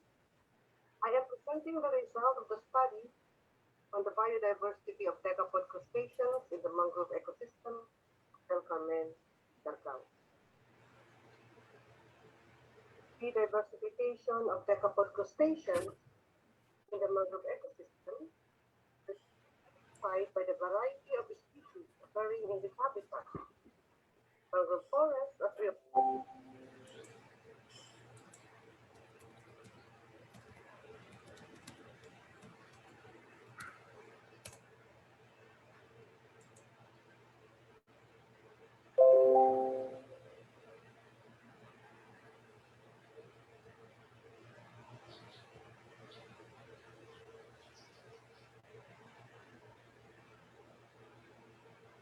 While waiting for the recorded presentation, I'd like to remind everyone to please put in your questions. If you have questions or insights or clarifications, if you want to know more about these individual projects or their results, please type in your questions in our Q&A box, not the chat box. Instead of typing it in the chat box, please do type them at the Q&A box so that our resource speakers, our project leaders can also answer, our panelists can also answer your questions. We are very looking forward to our question and answer portion in a little while. So may we know if the recording is now available to be viewed?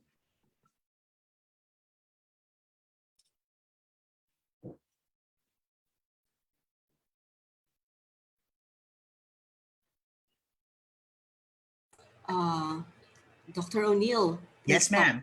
Playing. Like stop yung playing, maybe we can go to the next part muna. Okay. Thank you, ma'am. So we'll just go back to that presentation and we apologize for the technical inconvenience. At this point, we have heard the interesting and rich biodiversity of Siargao by none other than our experts who have been there and studied its rich biodiversity. At this point, we would like to hear the reactions from our selected guests who are connected to the studies presented. To give his reaction on the presented studies, let's hear from the president of Surigao State College of Technology. May I call on screen Dr. Gregorio Z. Gamboa Jr.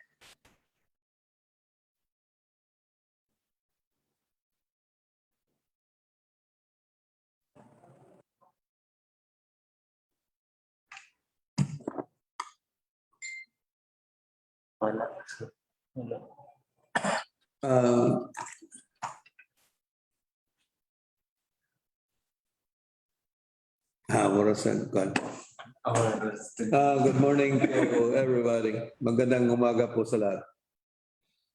Good morning. Thank you very much for organizing this activity. Now with the presentation that is being brought to us, we are now very happy that we know already what is the present status of Siargao and in Del Carmen in particular.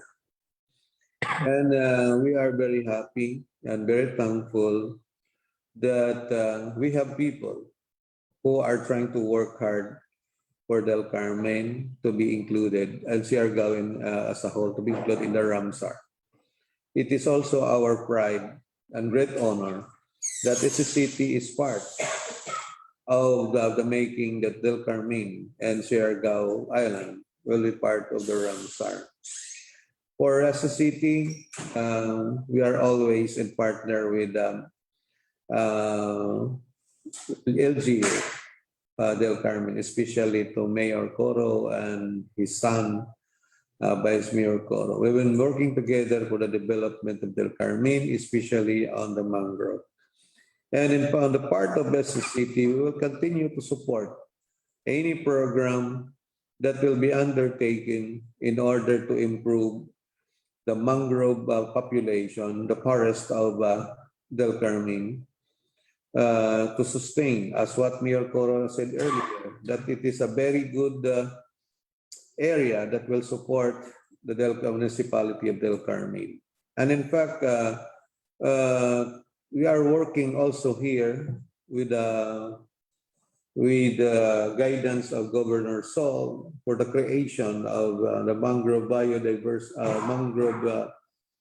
development and information system, because we would like to, with our present condition now, at least we will already have the data, because we would like to work on the geographical mapping of the area in such a way that we will be able to identify where are the location of the particular species of mangrove on the area.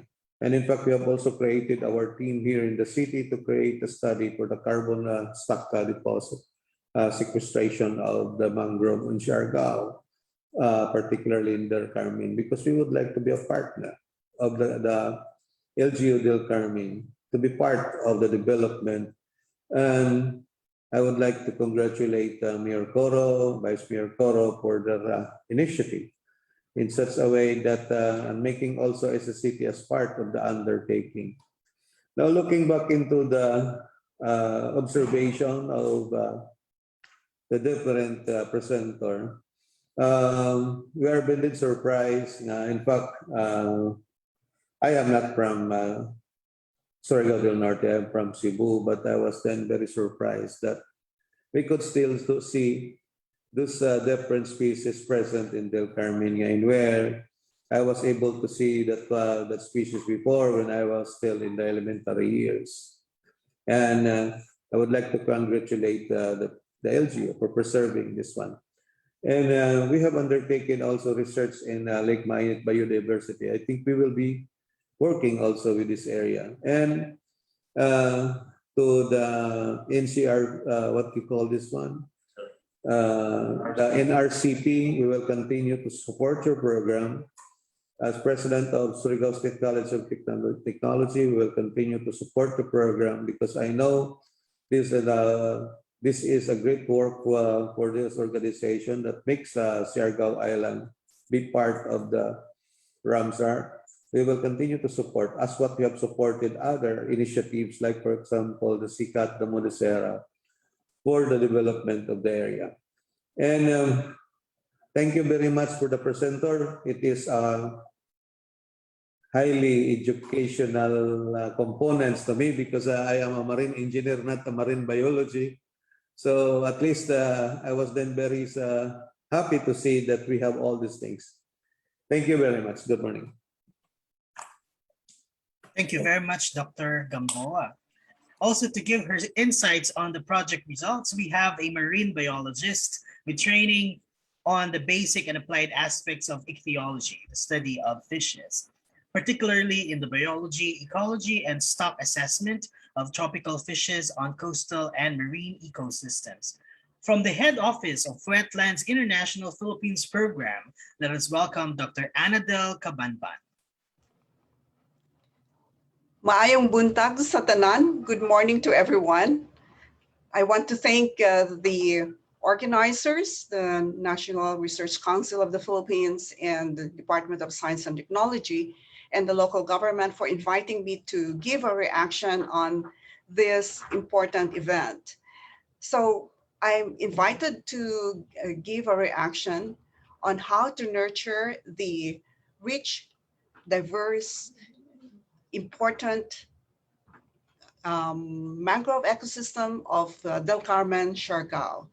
And I heard at the opening remarks that they wanted also to know what I can contribute into the Del Carmen mangrove ecosystem conservation.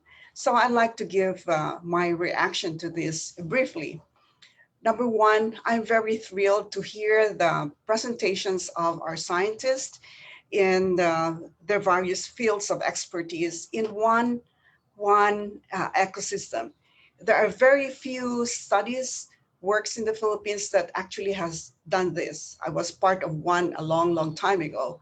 And I think it's very important that we keep or having this taxonomic studies in an ecosystem and be the foundation for ecosystem management in various ways.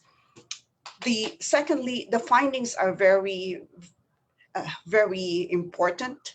They're not surprising because I know the Philippines is very rich in diversity. The findings truly show that there is species richness in every group of animals and plants. Secondly, there is also rich endemicity for the Philippines and also endemicity for Mindanao Island itself. And there are also species that are new to science or new records. And I think all these findings are very important. Of course, we know some of these species are very important to our lives as people. They provide food species and also basis for ecotourism. For instance, butterfly, for instance, the fireflies in mangroves. I've been to one mangrove site somewhere in Southeast Asia where the basis of the ecotourism was the enjoyment of this lighting at dusk or at early evenings. So these diversity of plants and animals are very important for nature as well as for people. I also like the fact that the presentations included recommendations. It clearly showed that science have relevance to society. And the recommendations showed that there is a need for continuous monitoring of the diversity and abundance so that we will be able to continuously conserve and use these resources. And this diversity was also used for the assessment of the site for Ramsar listing, particularly the birds that Dr. Gonzalez has used for his analysis. And certainly there are this ecosystem, the Del Carmen mangrove ecosystem is worth listing for a Ramsar site of international importance based on the findings that were presented for birds as well as for the other groups of organisms, for plants as well as for animals. Now, I'd like to respond to the question on how we can help the efforts in Del Carmen. Number one, we will support the listing of the site for Ramsar, Ramsar site of international importance. And this has been elucidated by the criteria assessment of Dr. Gonzalez and the findings of the different groups. And secondly, the listing of a site for Ramsar carries responsibilities. And as a non-governmental organization, our role is to support the government in meeting its commitments to the Ramsar Convention.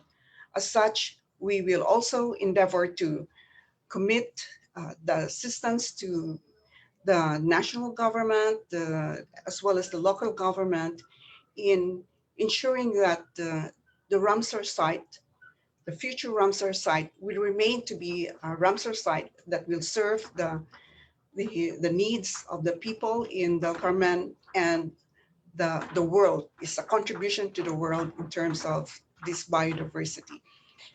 As you all know, mangrove ecosystems are also good sequesters of carbon, and they not only are important in climate change adaptation, but also in climate change mitigation. So I thank you very much for your efforts, and I wish you all the best in your endeavors, individual endeavors, as well as the endeavor of the local government in listing the site as a Ramsar site. Maraming salamat po. Daghang salamat sa inyong tanan. Thank you very much, Dr. Gamboa and Dr. Cabanban, for your insightful reactions and messages on the studies on biodiversity of Del Carmen, Siargao. But even though you have already said your insights, we will still have a chance to view the video presentation for the decapods of Siargao Island. So by Miss Marivine M. Santos. I am presenting the result of the study on the biodiversity of decapod crustaceans in the mangrove ecosystem of Del Carmen, Siargao. The diversification of decapod crustaceans in the mangrove ecosystem is best exemplified by the variety of species occurring in this habitat. Mangrove forest, as we all know, is a transition zone between the land and the sea. Being a distinctive intertidal area characterized by low dissolved oxygen levels, damp to wet conditions, wide horizontal distances of stilt-root trees, herbs, angiosperms, and monocotyledons, and ever-changing tides, it has a strong influence on the existence of decapod crustaceans. The present mangrove ecosystem survey identified 42 decapod species, which were observed as mostly herbivorous, sediment organic matter loving, carnivorous, mound building, species fit for human consumption, and those that are studied for conservation status. The mostly herbivorous species, or those that forage on seedlings, fresh leaves, and leaf litters, are considered to cause seedling damage that usually stunt the growth of mangrove trees, while those species that forage on leaf litters turn this into detritus form that can be part of the mangrove food chain. Some crabs under this category are the vinegar crabs of the species Metopograpsis latifrons, Metopograpsus tucuhar, and the lightfoot Grapsus alboliniatus. They can be seen even scurrying upwards, climbing the trees of the mangroves. Some species of shore crabs of the family Sesarmidae, like the Parasesarma pictum, Metasesarma obesum, Sesarmops impressum, and other Parasesarma and Sesarmops species. Species that love sediment or organic matter contribute to cycling of nutrients by controlling the remineralization of detritus. Their constant digging in the sediment to make burrows for shelter and food storage is a way to transport organic matter from the underlying sediment strata up to the surface. Some of these are the Clistocyloma, the Parasesarma bidens, and the Parasesarma affinae. Also the dotylid crabs or the Methypocellus species, the stalk-eyed mangrove crabs Venitus latreillei, Macrophthalmus, and the fiddler crabs of Gelasimus jocelynei, Tubuca coarctata, and Ostruca triangulata, and some species of dark-fingered crabs under the superfamily Xanthoidea, like Leptojuice sanguineus, Epicentatus dentatus, Baptozeus venosus, Erifia smithii, and Etisus abimanus. In the mangrove ecosystem, mounds are a common sight, and these are made by mud lobsters or scorpion lobsters under the family Thalassinidae. So these are called, their mound building reduces the sediment or soil carbon by 2%. The mud lobsters are regarded as keystone species in this ecosystem because their constant digging and burrowing helps bring fresh mud to the surface, aerate the oxygen-poor mangrove soil, and recycle nutrients. They also help other plants to get shelter and also some animals in the area. This is the mud lobster, Thalassina anomala. Others are also carnivorous and detrivorous. Hylocerata, Thalamita crenata, land crabs, the hermits, and those species that are fit for human consumption. Of course, the popular Hylocerata, not so popular Thalamita crenata, land crabs like Tuerciana hirtipes and Cardisoma carnifex. Of course, popular also is the shrimp.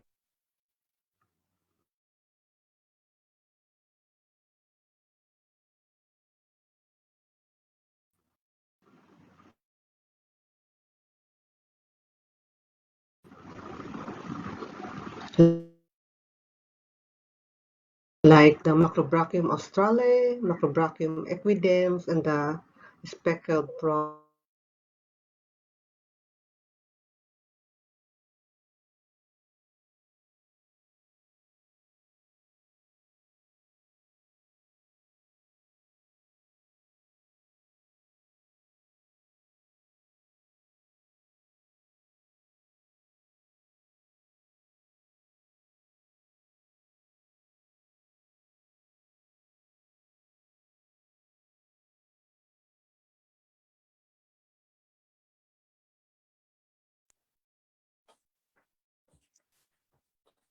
I think we have run into another technical issue. Can we try this again?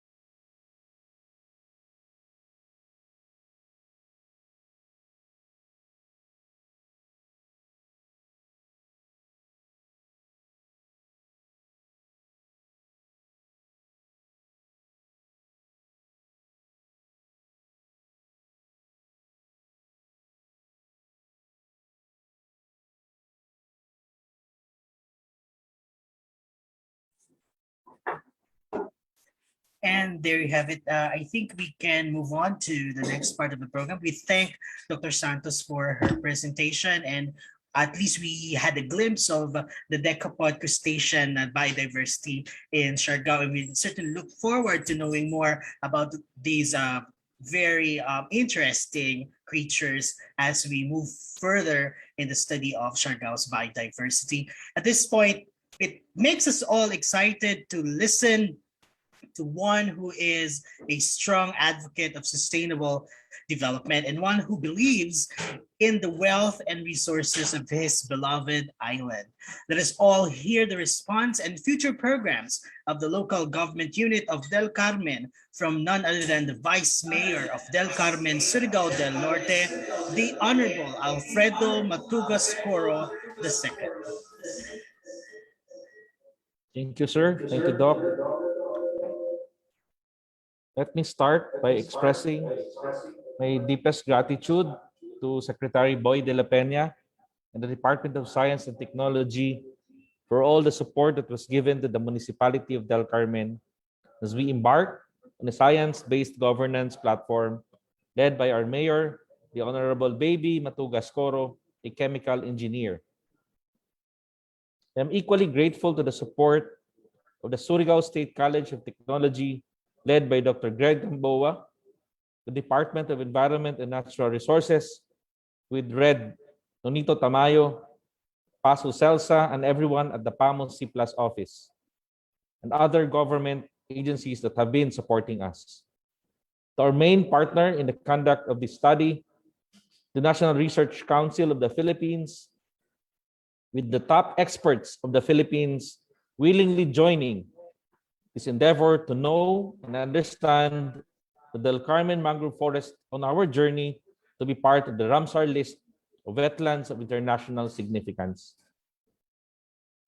To our NGO partners from before until now, with USAID, CCAT, RARE, SWIFT, the Metro Pacific Investments Foundation, and our CSOs and people's organizations, our private sector partners, MPIC, Wildlife, and the World Bank, others that may have failed to mention, again, thank you very much on behalf of the people of Del Carmen.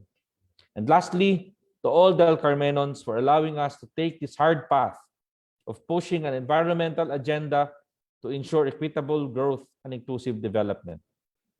I could still recall that in 2010, we were considered as one of the top illegal mangrove cutters in the country. I still remember Mang Jerry, now our Bantay Dagat, was trying to hide his dynamite gears for illegal fishing in the mangroves. I remember how we often see tricycles and jeepneys transporting mangroves to be used for cooking. I remember how I was told that there was nothing we could do to reverse this trend and norm. A decade later, we are all gathered here in this virtual space and just finished witnessing our wonderful presentation of how rich, beautiful, and majestic our Kabakawan, our Del Carmen Mangrove Forest is. If you go to the streets and barangays of Del Carmen now, I can guarantee you that the local leadership and the people will support the protection and conservation of our mangrove forest. Even the youth and the millennials of Del Carmen have embraced the role in ensuring that we continue with our efforts to conserve and flourish our mangrove ecosystem. Understanding and appreciating the science of the mangrove forest and what it can do for all of us, the time of changing climates, threat of global warming resulting to stronger typhoons, pandemics, and food insecurity has become more relevant now more than ever. The data that we have captured is meant for the Ramsar listing with the technical details and requirements needing such study. With all the positive recommendations of of our top Philippine scientists, we are very confident that we should meet the criterion and that the Del Carmen Mangrove Forest will become the 7th, 8th, or 9th wetland of international importance in the Philippines, hopefully by the end of this year, God willing. We have our DNR and the BMB family committing to help us in the next step with the continued support of DOST, NRCP, and now PICARD. The vast mangrove forest has collectively been called our friend, our protector, and all of us who thrives in it, in what it offers, must commit to continuously nurture this relationship. The data gathered allows us to have a better picture of the ecosystem we have, the need to know more about our flora and fauna, to be better equipped on how to protect the magnitude of species we have around us. There is, however, a need to laymanize the results of the study with better science communication to be embraced by our communities. Therefore, there is great opportunity to develop new learning materials that can be incorporated in our education system to allow the continuity of knowledge from research to mainstream community. Forums, conferences, books, stories, comics, magazines, in online and offline platforms are expected to be done to reach more audience and expand the influence of the Del Carmen Mangrove Forest.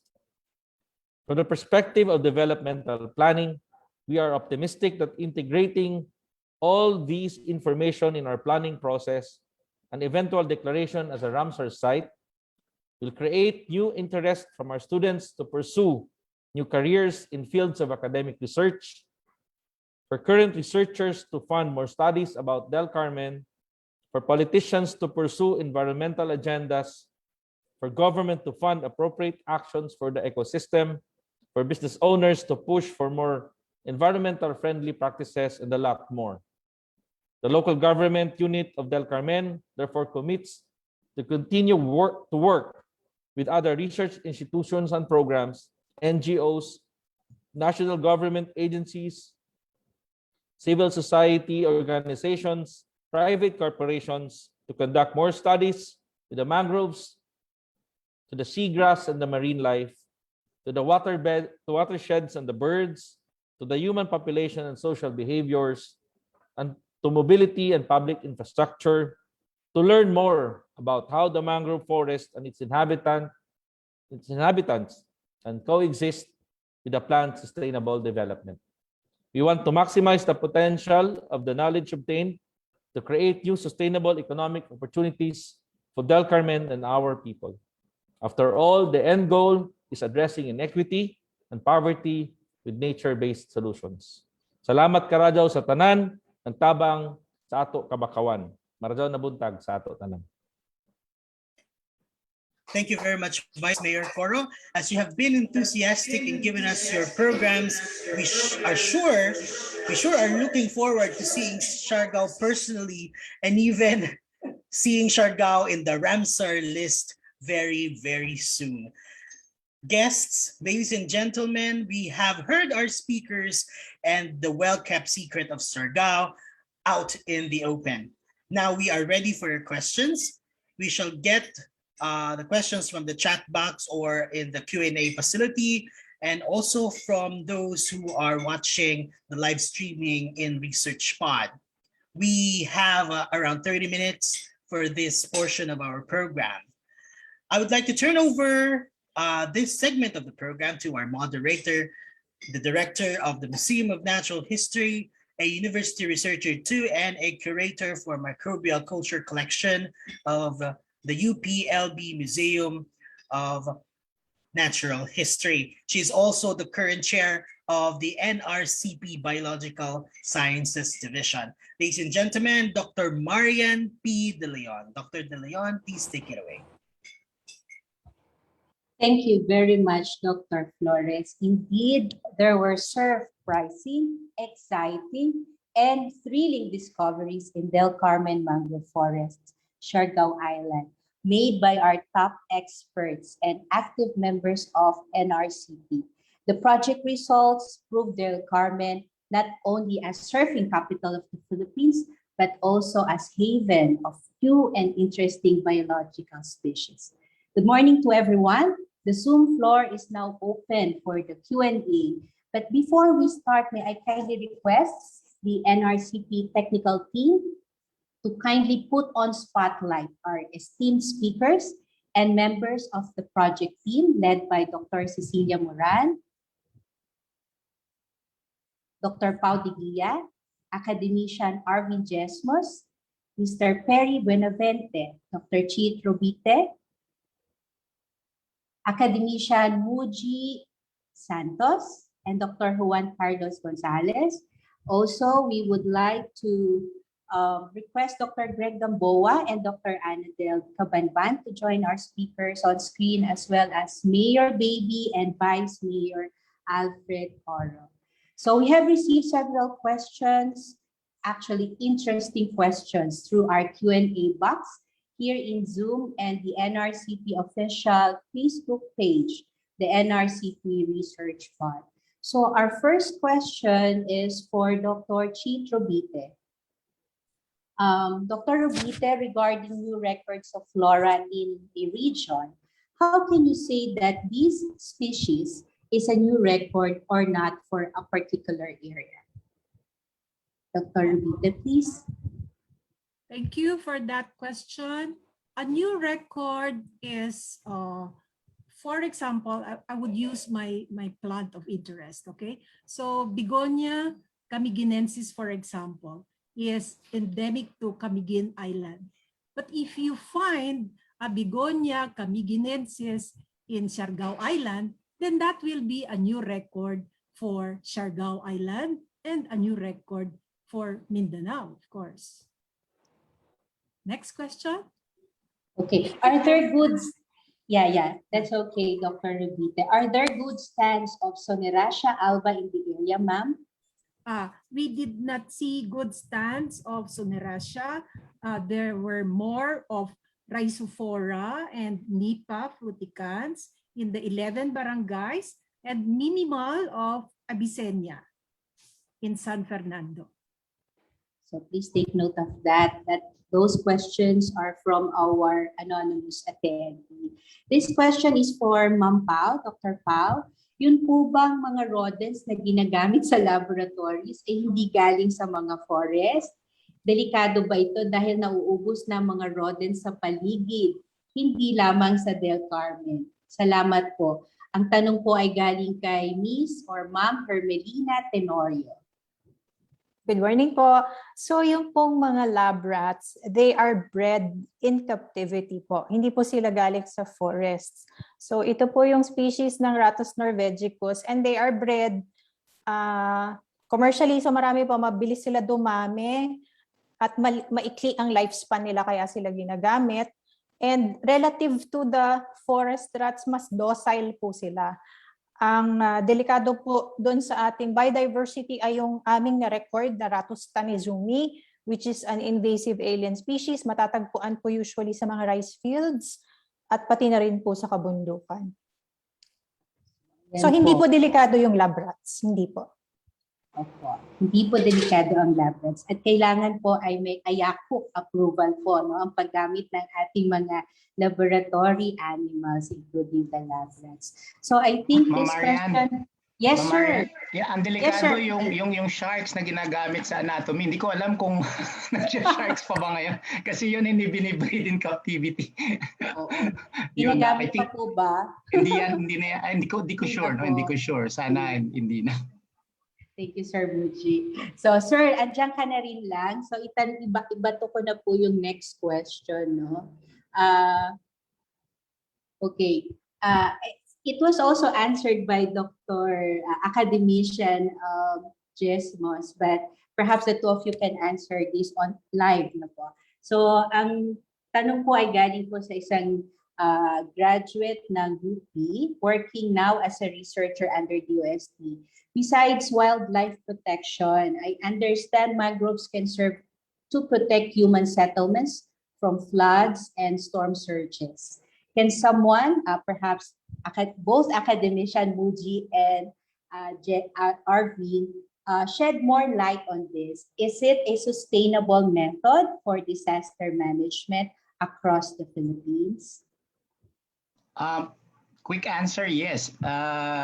I don't know if you've seen yung presentation dati nila I think until now ni academician Georgine Primavera on I forgot her term, a green belt of something, na nung tumama yung Haiyan or si Yolanda, marami sa mga areas na kumpleto pa yung mangrove forest nila ay na-protect sila dun sa wrath ni Haiyan. So yes, I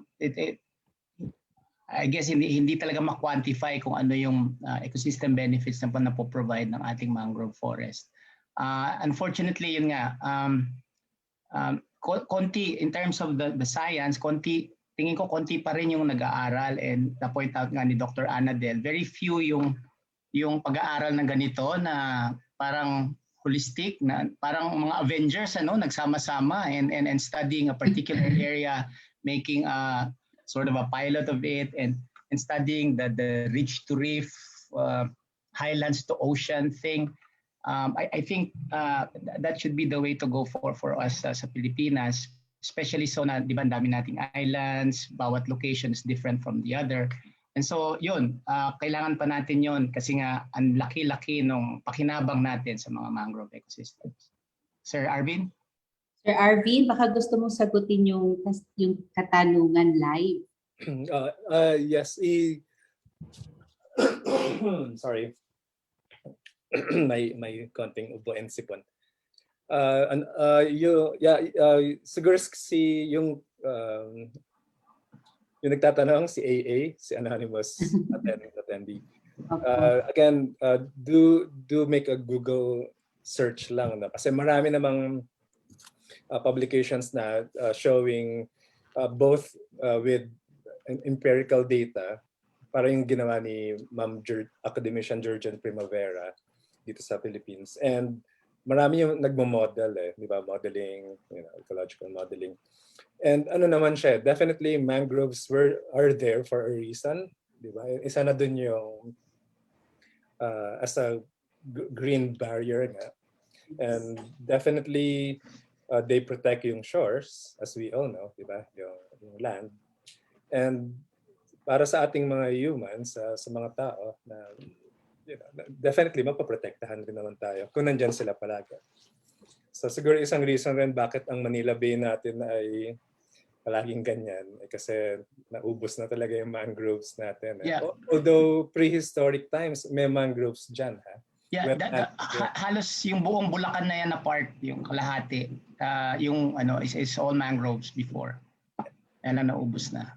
And Maynila came from the word nilad, which is a kind of mangrove. Tama ba dun sa mga mangrove people? Kaya tinawag yung Maynila. Thank you, Academician Mucci and Academician Arvin. Medyo controversial yung next question, yung po bang paglalagay ng dolomite sa Manila Bay? Kasi nabanggit nyo na rin po ang Manila, no? Ay okay lang sa ating pag-aalaga ng biodiversity.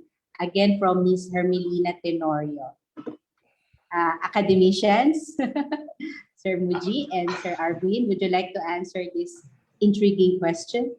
Sir Arvin, kau muna.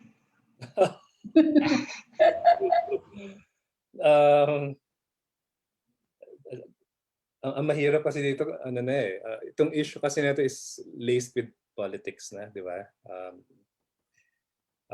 If yung science part kasi nito, hindi ito yung nauna.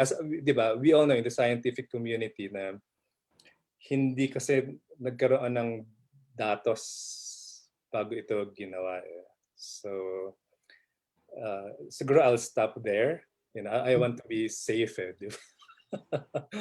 Pero yun nga, sana if it could have been science-driven, then we could provide more answers. Diba? Hindi lang sa biological aspect, pero engineering aspect, and so on and so forth. So, thank you po. I think Ma'am Anna Del would like to say something, Ma'am.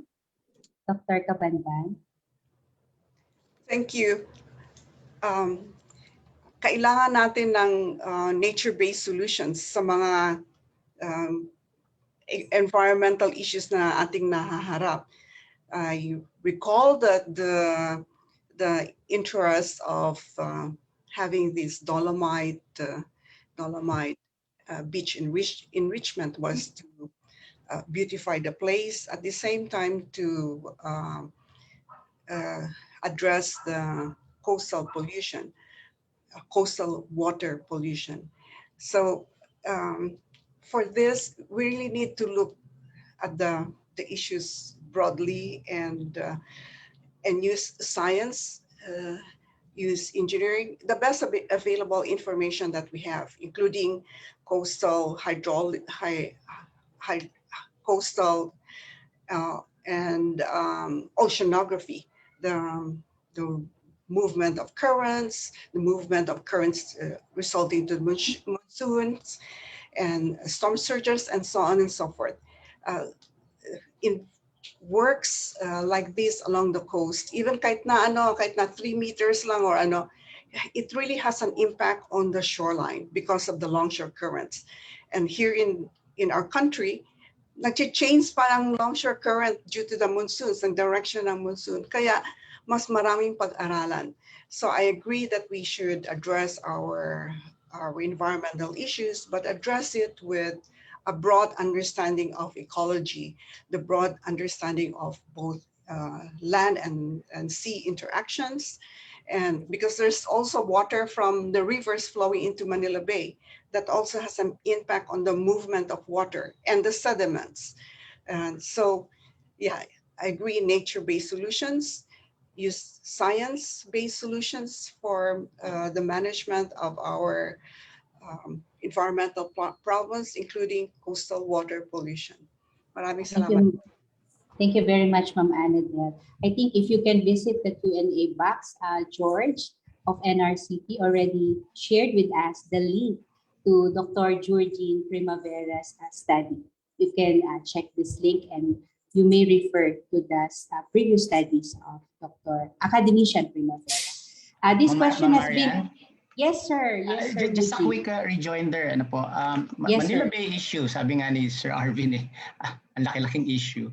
I guess primarily because development has overtaken it, kumbaga. Kaya talagang ang hirap mong itis yung issues. Pero to me, I guess tignan natin siya as an area that we can learn from and continue to learn from. And now may opportunity tayo sa Del Carmen Mangrove Forest para gawin natin yung dapat na hindi mangyari based dun sa ganitong mga examples. And I really very happy kasi yung sa Del Carmen, hindi dahil sa idol ko si Sir Coors, but kasi in some cases NGO yung nag-start, in some cases international organization or SUC. Pero napaka-powerful talaga pag in-initiate ng isang local executive with the support ng kanilang local people. Kasi I'm pretty sure it will be very sustainable. So, yun lang. Ganun na lang siguro natin tingnan yung Manila Bay. Kailangan natin maraming science and scientists. Kaya yung mga nakikinig dito, go into science. Thank you po. Ma'am Marian, siguro rejoinder a few words lang. Okay, another rejoinder. Yes, sir. Siguro itong sabihin ko, well, it's from the bottom of my heart, no? Itong issue kasi sa Manila Bay is a social issue rin, eh. Diba? It's all about human waste, solid waste management, so on and so forth. Kasi, for example, kahit sabihin na lang natin na meron na talagang, kung meron na magandang beach dyan, kunyari meron lang na natural. Pero kung marami pa rin basura, we still keep pumping our pollution and waste dun sa water bodies na ito, wala rin mangyayari. Diba? Kasi nasa sa atin, nasa pag-uugali rin ng bawat Pilipino. And tama yung sinabi ni Akad Muji na maging lesson learned ito, lessons learned para sa ibang lugar sa Philippines na maganda pa yung kanilang area, kanilang environment na talagang disiplina, di ba? It's behavior, it's attitude, how do you treat the environment. So, basura lang talaga yan. It's all about basura and pollution, di ba? And nagsisimula ito sa atin, sa ating attitudes and behaviors and yung mga kinasanayan, di ba? So, thank you very much. Thank you very much, Academician Arvin. Talagang pag nabanggit mo yung salitang dolomite, it will prompt several discussion. Very interesting topic for discussion. But going back to Siargao, may we request Vice Mayor Coro? The question is, Vice Mayor, can you please join us on screen? how is the LGU of Siargao ensuring that the preservation of the mangrove forest is aligned with the ridge to reef approach? Are you also implementing programs to sustainably manage the rainforest inland vis-a-vis mangrove sustainability from Danielle Matches? Vice Mayor? Hello. Yes, ma'am. On behalf of Mayor Coro po, I will respond to the question. Nag-start po kami talaga ng program. It's on the mangroves. We have little program on the rainforest or watershed. But right now po, interconnected na yan. So there's a program that's ongoing that deals with the watershed, how it links to the mangrove forest, yung reach to reef nga natin. And what we wanted to do before was to ensure that the social determinants of the people that's directly affected by the mangrove forest and the policies that we'll be implementing, we would test first our hypothesis kung tama yung approach namin from behavioral towards policy hanggang sa governance before namin siyang gawing encompassing. So we are at the stage after 10 years, as I mentioned earlier, we're at the stage that we are confident that what we have started works for the people, for our people, and it benefits everyone. So we are now interconnecting not only in the watershed forest that we have, but also towards our marine life with the marine protected areas. Another follow-up question, Vice Mayor. What do you think are the factors that contribute to the still very good status of Siargao forests? Is there a more active protective measures in Siargao that made its ecosystem more preserved? First, ma'am, it really helped that we are declared a protected area. So malaking bagay po yun na mapabilang sa NIPAS, then now sa e-NIPAS, giving us more teeth and policy support to implement the needed, let's say, interventions to ensure that we could sustain what we have. Pangalawa, it's because siguro of our geographical location, being considered a geographically isolated area before, walang gustong pumunta kasi maalon nga. That turned out to be our asset, yung alon namin with surfing. So right now, because there's a rapid growth in terms of the tourism, and there's a lot of people coming in, sabi nga kanina ni Doc Jesmos with the basura, there's a lot of threats that are being generated because of human activities. And dito naman, to make sure that we can do that, we do a lot of work with our NGO partners, capacitating us, also actively working with our communities. So malaking bagay po ang parang community. The community now is the one driving the program. The idea that protecting what we have, because there are people who are also helping us, including the academe, the other national agencies, the other private institutions. So marami pong naniwala dun sa nasimula namin. Kaya nagtuloy-tuloy yung program. Kaya nare-retain natin yung beauty ng Siargao sa ngayon. Sana magtuloy-tuloy with this with the next generation. So the studies that we have right now, we're hoping that we could create intergenerational knowledge packages na pwede ituro mo sa bata, let's say grade 1, para pagtanda niya, alam niya na yung responsibilidad niya in keeping the beautiful ecosystem of Siargao. Thank you very much, Vice Mayor Coro. Actually, that question came from Dr. Josephine Agapito, and she also made this comment that she agrees and supports that with the result findings of the project, the more reason to declare Del Carmen as a Ramsar site. That truly we are rich than we think we are, thanks to all the scientists' efforts, and of course the LGU led by Mayor Baby and Vice Mayor Alfred Coro. So we have another question. Actually, marami po tayong question na natatanggap mula sa ating mga participants. May I address this question to the project leader, Ma'am Ces? This question is from Dr. Doralyn Delisay, member of the governing board of NRCP. I noticed that there was no research on microbial biodiversity thriving in the Del Carmen mangrove community. Are there any studies about this? If none, I think this is also an important niche to look into since microbes has important ecological role in mangrove communities. Any plans to include the microbial community in the phase 2? Yes, thank you, ma'am. Currently, we are already planning for the phase 2 of the project, and this includes the actual application of the Carmen Mangrove Forest to as a Ramsar site, and other research, and that includes the water quality and the microbial community in the waters of Siargao, Del Carmen, Siargao. So may phase 2 na po na pinaplano ang Division 5 ng NRCP. So in the making po yan, no? In the making po yung ating phase 2 proposal. This question has been answered by Dr. Gonzalez, but may I request Dr. Gonzalez to answer this live? Very interesting kasi May I ask po if the introduced species found in the mangrove forest negatively or positively affects the ecology of the forest? Dr. Gonzalez, please. Yes, po.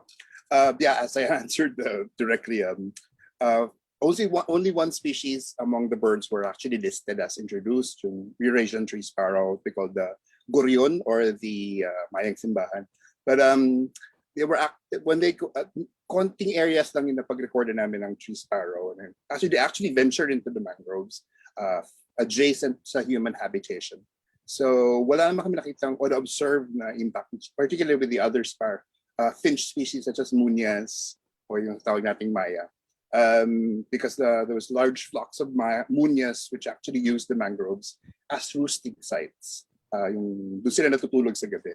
So far, based on it would be nice to look into studies of how, especially mga invasive species and how they impact native species. But I think mangrove birds in general are very adaptive because they actually are the ones which can venture into anthropogenic areas. If you notice, maraming nauso ngayon yung dahil nag-lockdown, uso yung urban birding, bird watching.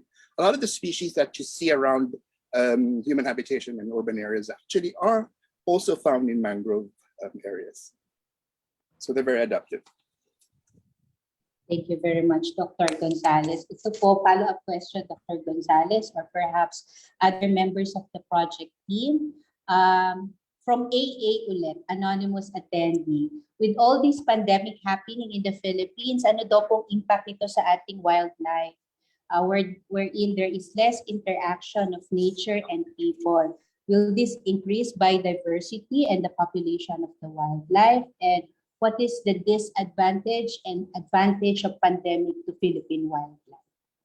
Dr. Gonzalez, Dr. Arvin, or any member of the team. I'll start with birds. So for birds, there's also a positive part because kumonti kasi yung tao umikot around, so a lot of places medyo nagkaroon ng mas marami ka nakikita ibon, especially like say for example in a campus kasi nga wala masyadong tao. So maraming work from home. So there's a lot more birds venturing around into areas na hindi mo usually napapansin. Also because I think marami din mga areas na mas in terms of the feeding areas na hindi available sa kanila naging available for them. So yeah, as you notice, nauso nga yung sabi nga nila backyard birding because people in lockdown still wanted to birdwatch a day. Maraming actually hindi mo napapansin before kasi wala ka sa bahay. So hindi mo na nalalaman na nandun sila. So you actually see a lot more birds around you. And that's good for education, especially in anthropogenic areas we notice. Negatively, because of access to food, we are not sure how much hunting for for eating ang nangyari during the lockdown. Marami kasing umiikot around social media. So yun lang hindi natin na ano kung how much impact there is. And also because yung pagbabantay ng mga areas baka hindi masyado nabantayan because of those restrictions on travel. So it does both have positive and negative impacts. So that's for birds. So for others, baka po may masasabi sila. Sir Harvey, would you like to add on what Dr. Gonzalez had said?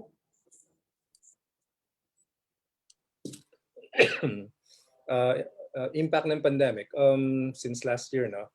Again, katulad ng sinabi ni Prof. JC, iba-iba rin yung general impact sa biodiversity in total, no? For example, we know for a fact ito ay especially minomonitor ng traffic in the Philippines, being monitored by the team of Emerson C, no? Na even during the pandemic, yung illegal wildlife trafficking, yung illegal wildlife trade ay tuloy-tuloy. Right?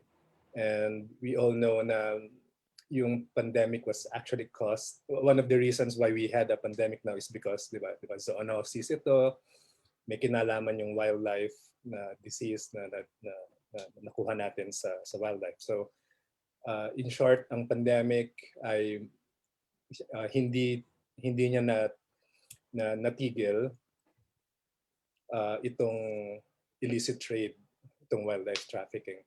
But in other areas naman, katulad ng sinabi ni Doc JC, well, yung human traffic, yung sa pag-visit ng mga protected areas ay nabawasan. So in a way, yung mga habitats natin nakapag-recover in a way.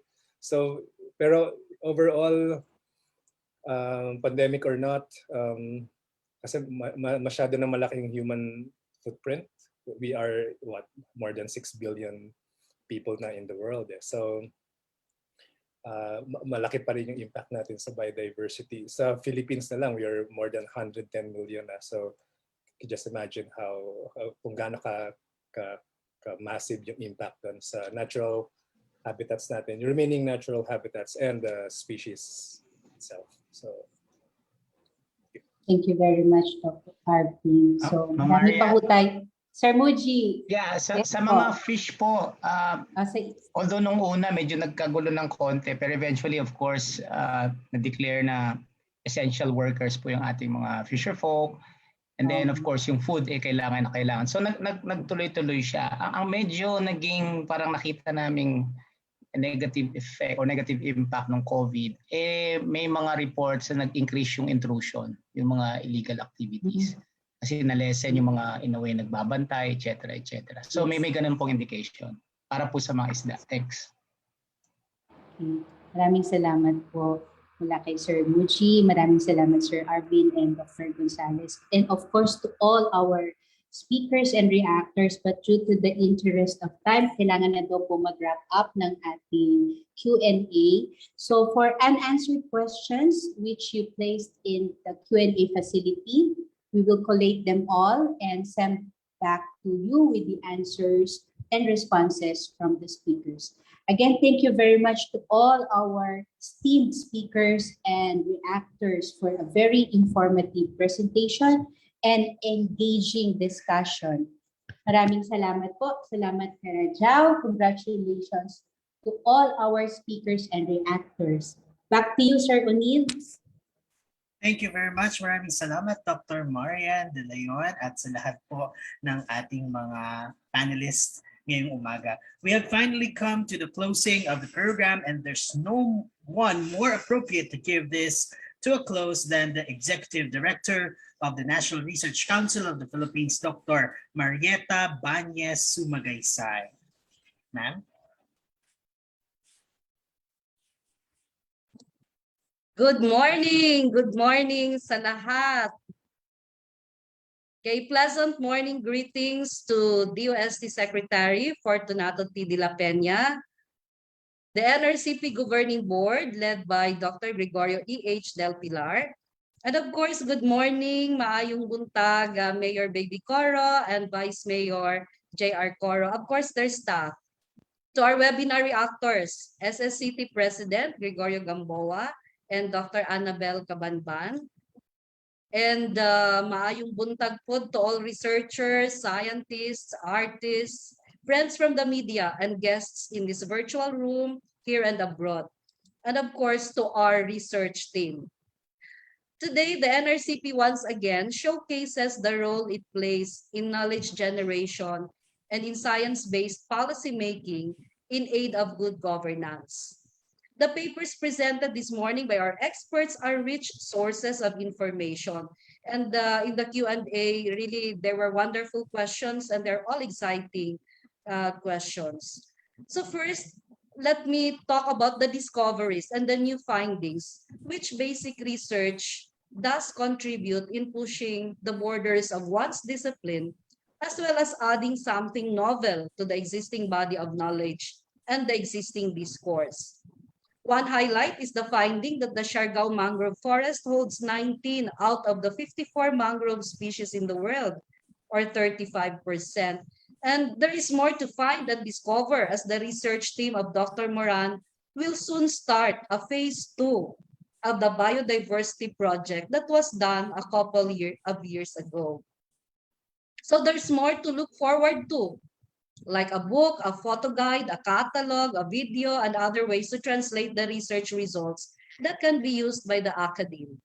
The prospects are just many and exciting, and I hope on behalf of NRCP that continued research will be done to get to full circles the story of Siargao mangroves, its flora, fauna, and of course, we should also be looking into the communities and the people whose lives and livelihood revolve around the rich mangrove forests. I heard the Vice Mayor say about behavioral policies, of course, based on science. Yes, the second thing that I'd like to share would be, beside the academic impact is the policy impact.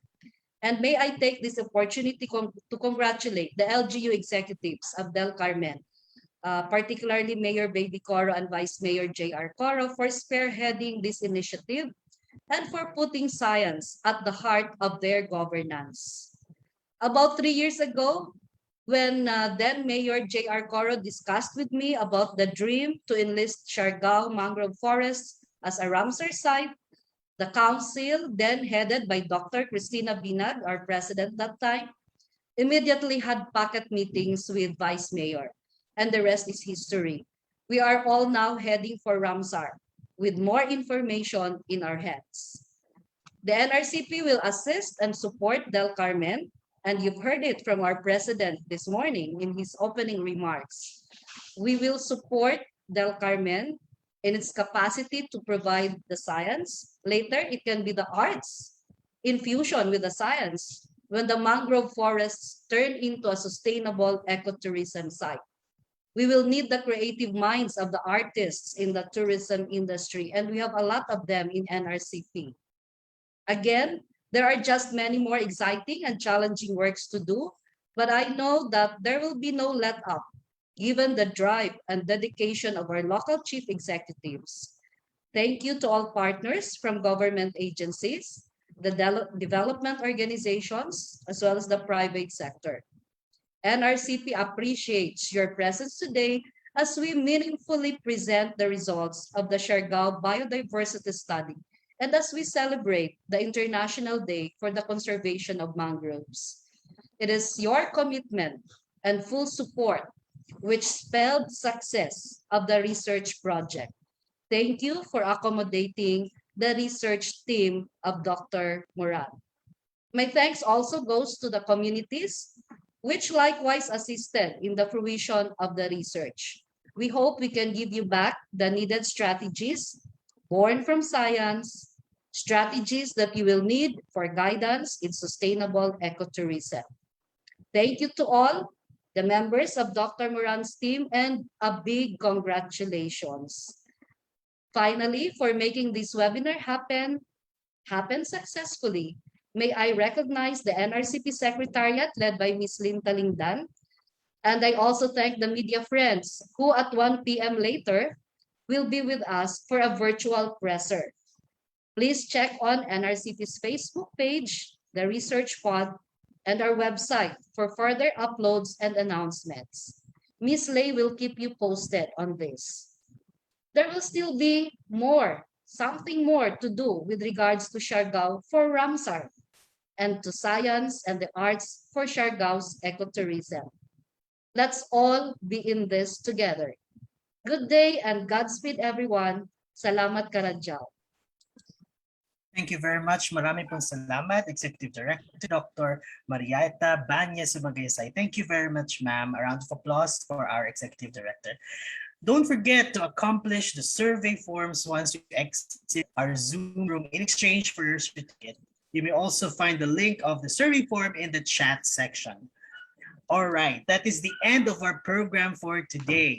In behalf of the National Research Council of the Philippines, I would like to thank you all for joining us today. Please get posted for the upcoming webinars, the schedules of which we will post in our official Facebook page, The Research Pod.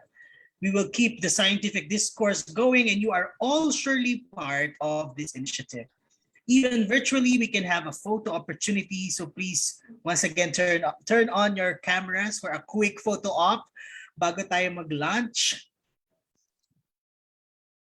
So isang mabilisang pong photo na ulit.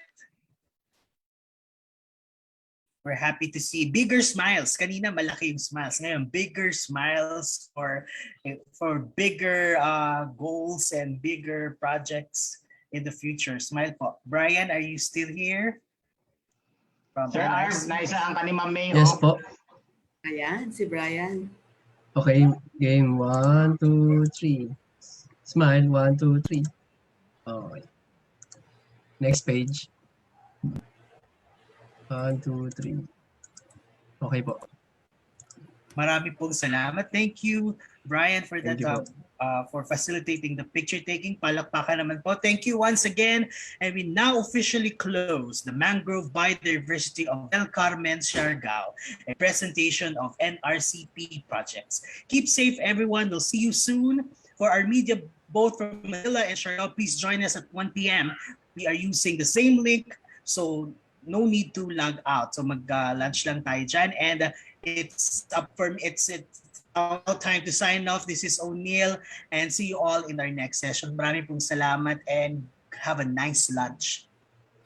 Thank you. Thank you very much. Salamat po. Thank you. Thank you, Dr. Flores. Anytime po. Congrats. Thank you sa lahat. Congrats, everyone. Congrats, Dr. team. Maria. Makikita-kita po ba tayo ulit? Thank you, ma'am. Kaya po sa press con, kasama pa rin tayo lahat. Ay, ganun po ba? Later. Kailan tayo papalik sa Siargao? Ay, yan ang Of course. Pwede pong sumama yung MC. Tama. Pwede, MC. Ako na pong mag-MC sa Siargao. Ay, na rin mag-moderate. Share po kayo sa Siargao. You are all invited to visit Siargao. Yay! Thank you very much. Thank you very much sa lahat. Thank you, ma'am. See you later po sa press. Okay po, balik po kayo. Punta po kayo dito sa sa Del Carmen. Opo. Siargao is now open.